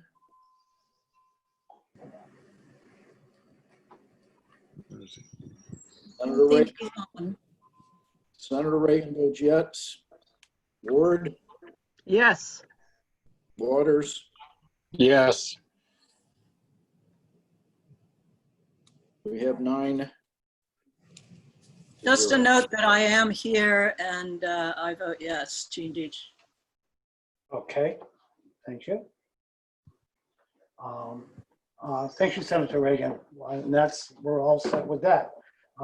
What's the next item? 2016, I believe. See? Yes. There are just a couple of issues with this one, Mr. Chairman. deals with evaluation of utility company distribution assets. One issue of clarity, another one, actually two issues of legislative intent. First of all, on page 1, you'll see that they've included a definition of utility property. This is a new definition as far as these rules are concerned. Utility property means all property of utility companies subject to tax under RSA 72:6, 72:7, or 72:8, but not exempt under 72:23. The term includes utility company assets. The issue of clarity that we had was that in the statute dealing with utility property tax, there's a definition of utility property, much more involved than this one, and also has a list of exemptions. And the understandings we had with the department was that when it comes to evaluating utility company distribution assets, their definition of utility property is different than it is when levying utility property tax. We just found that that wasn't entirely clear, that you're not supposed to read the utility property that way. I don't disagree that the definition says property of utility company, et cetera. It's just that so long as there's another definition out there enforced by the same department regarding the same term, that there should be a distinguishing between this utility property and that utility property, just to be clear. But Kim had tried to work something out with the department and to develop sort of compromise language, but we were unable to arrive at that. So this is where it is now. The issue at the bottom is regarding forms. I'd mentioned in one of the prior rules that the rules of the Department of Administration are exempt from 521A. Well, that's true, except in one really different circumstance. In 72.8D, as amended effective August 20th, 2019, or as adopted, it looks like the legislature brought rules, forms back in when it comes to the subject category of utility company assets. In that particular statute, it says in 72.8D, Roman numeral 5, the Commissioner of the Department of Revenue Administration shall adopt rules under 541A for the forms and requirements for reporting under paragraph 4, which is the reporting of assets. To be honest, this was probably an oversight, but it did have the peculiar effect of all the forms that the Department of Revenue develops. The forms they've cited there on page 1 are essentially 541A forms. I bring it to your attention now because normally if you're subject to 541A, you have to have a date and a particular edition because they're trying to incorporate the forms by reference. There aren't such a date here. But by the same token, again, it looked like this may have been an oversight, but there it is in the statute. Any of that. So those two issues, the definition of utility property, distinguishing it from utility property under RSA 7083F:1, and the issue of whether the form should have revision dates, because at this moment, they seem to be subject to 541A. Okay. Thank you, Scott. Carolyn. Yes, Mr. Chair. Carolyn Lear, Assistant Commissioner at the New Hampshire Department of Revenue. Relative to the first comment, relative to the definition of utility property, I'll probably be saying things that you folks already know, but I think it's helpful. So there is a statewide utility property tax that the state assesses against utilities in lieu of assessing swept against the utilities. And there is a definition in RSA 83F of utility property there. This section that is being added to the Rev 1900 rules is not relevant to the RSA 83F utility property tax. As you know, there's a lot of, the municipalities also assess property tax, the local property tax against utilities, separate and apart from the department. And there's a lot of disagreement between utilities and municipalities about how to properly assess those taxes. After many, many years of study on this issue, a compromise was reached. And in the course of that compromise, the department was asked to rules and a form to help administer that compromise. I think probably just because we are the only folks in that area that have rulemaking authority. So we think that it's appropriate to disregard the definition of utility property here, because this section is not dealing with the statewide utility property tax. It's really dealing with the local property tax as assessed on utilities. And it's just a different definition. It is not the same definition for local property tax purposes. I think importantly, both the municipalities and the utilities worked really closely with us on these rules. You know, we had meetings upon meetings upon meetings of crafting them. And I think it's clear to them. I think the users of the rule definitely understand it. So I think there's unlikely to be confusion by the users of that rule. Moving on to the authority of the department to adopt this form without submitting it to the rulemaking process. I think we were sort of surprised by this comment a little bit. I took a quick look at all of our, or not all, but 3 of our other statutes, the business tax, the meals and food tax, and the I&D tax. And all of those statutes have some form of the same language in there that direct the department to adopt forms pursuant to RSA 541A. So I think if this section is interpreted to require the department to go through the rulemaking process for forms, we should also look at the language in all of the other departments' grants of rulemaking authority, because I think there could potentially be a similar problem in other rules. Okay. Thank you. Scott? Yeah, the issue regarding the forms, when the department was given an exemption for its forms, the legislature may not have changed all of the references to 541A within the body of revenue statutes. That's true. The reason we raised it here is this was a brand new statute, RSA 72 AD, and so it clearly comes after the exemption was given. But I don't disagree with the assistant commissioner is that it may be a good idea for the legislature to revisit it and clean up the language so this issue doesn't, come up inadvertently.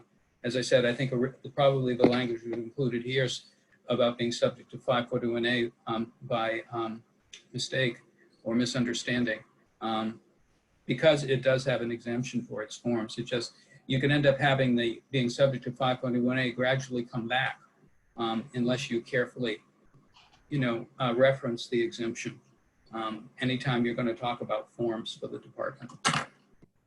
Thank you. Are there any questions from anybody for the deputy commissioner or anybody else? Is there a motion? Would somebody like to make a motion relative to staff comments? Well, in that case, I'll make one with approval, but with the caveat that the agency seek legislative fix for the area of forms that need clarification. Representative Williams seconds. Thank you, Kermit. Is there any discussion on the motion? Okay, just one clarification, Mr. Chairman. Yes. This is a conditional approval. That's the final text that you have before you. So it will be a conditional approval with the recommendation to seek a legislative fix for those issues regarding forms. Correct. Thank you. Any other discussion or questions? When Senator Reagan's ready, I'll ask for the roll. Hatch, Yes. McGuire, Yes. Schmidt, Yes. Williams, Yes. Burstein, Yes. Deitch, Yes. Khan, I don't think Senator Khan's on right now, Senator Reagan. Okay. Do not see him. He did say, I thought he said he had to step away at noon. Yeah. Correct. Okay. Yes. Ward, Yes. Waters. Yes. Vote is 9-0. Thank you, Senator Reagan. With that, we go to 2020, tobacco tax. Okay. All right, this is the last of the 4 proposals from revenue. Again, in this case, the department is adopting, amending, repealing, and readopting an amendment, various rules in Chapter RD 1000 on the tobacco tax. The first substantive issue is on page 2. This is compared with one of the other proposals. Again, it's a complete issue because when rules are repealed, it's supposed to the text is shown here. The comment on the top of page 2, it's also enclosed as part of the attachment to the final proposal. You'll know what it is when they indicate they're repealing something, but they should, of course, include such text when they being struck out when they file the adoption. The next issue is on page 3. Another term of art that also occurs in the statute, but normally that means you're supposed to clarify it within the rule, and that is Rule 1002-01, paragraph F, where it says that every wholesaler shall keep on hand at each premises in this state where cigarettes or little cigars are possessed, stored, or sold a sufficient number of stamps purchased within the previous 90 days to pay the tax due on all cigarettes and little cigars present at the premises at any given time. And it's not entirely clear how many you're actually supposed to have. It may be that the number is specific to each wholesaler. However, that's not clear in the rule. Again, there's another clarity issue on that page regarding repeals. Again, you'll find the repeal text in an attachment to the final proposal. Page 4 is just a reminder that in this case, unlike the previous case, there's no question that the department's forms are exempt from 541A, and so our review is limited. Most of the issue actually is on page 5. First of all, the first one is at the top of the page is the section 100305 on the wholesale sales price. The statute involved, RC 78, doesn't address wholesale sales price as it relates to sales between unrelated or related wholesalers. Now, the department cited to its broad rulemaking authority under RC 78, which is an RC 78:27. In other words, adopt rules for any other matter necessary to the proper administration and enforcement of the RSA. So you can ask the department about how this relates to the proper administration and enforcement of the RSA. In the final proposal, they struck some text they had in the initial proposal, and that was relative to roll your own tobacco. And the question here is, when will they adopt rules on that? Because they have specific authority or specific requirement under RSA 78:27, Roman 5, to adopt rules on roll your own tobacco. But they're repealing whatever they have at this moment. So unclear when the substitute is going to be coming through. Lastly, on the bottom of the page is relative to the purchases of stamp on credit, Rule 1005.03D. It says regarding a bond, it says the bond coverage shall include, in addition to the outstanding balance, interest pursuant to RSA 21J28, penalties pursuant to RSA 21J33, and costs, including not limited to attorney's fees. The question is whether adding in costs, including not limited to attorney's fees, is within the board, the department's authority.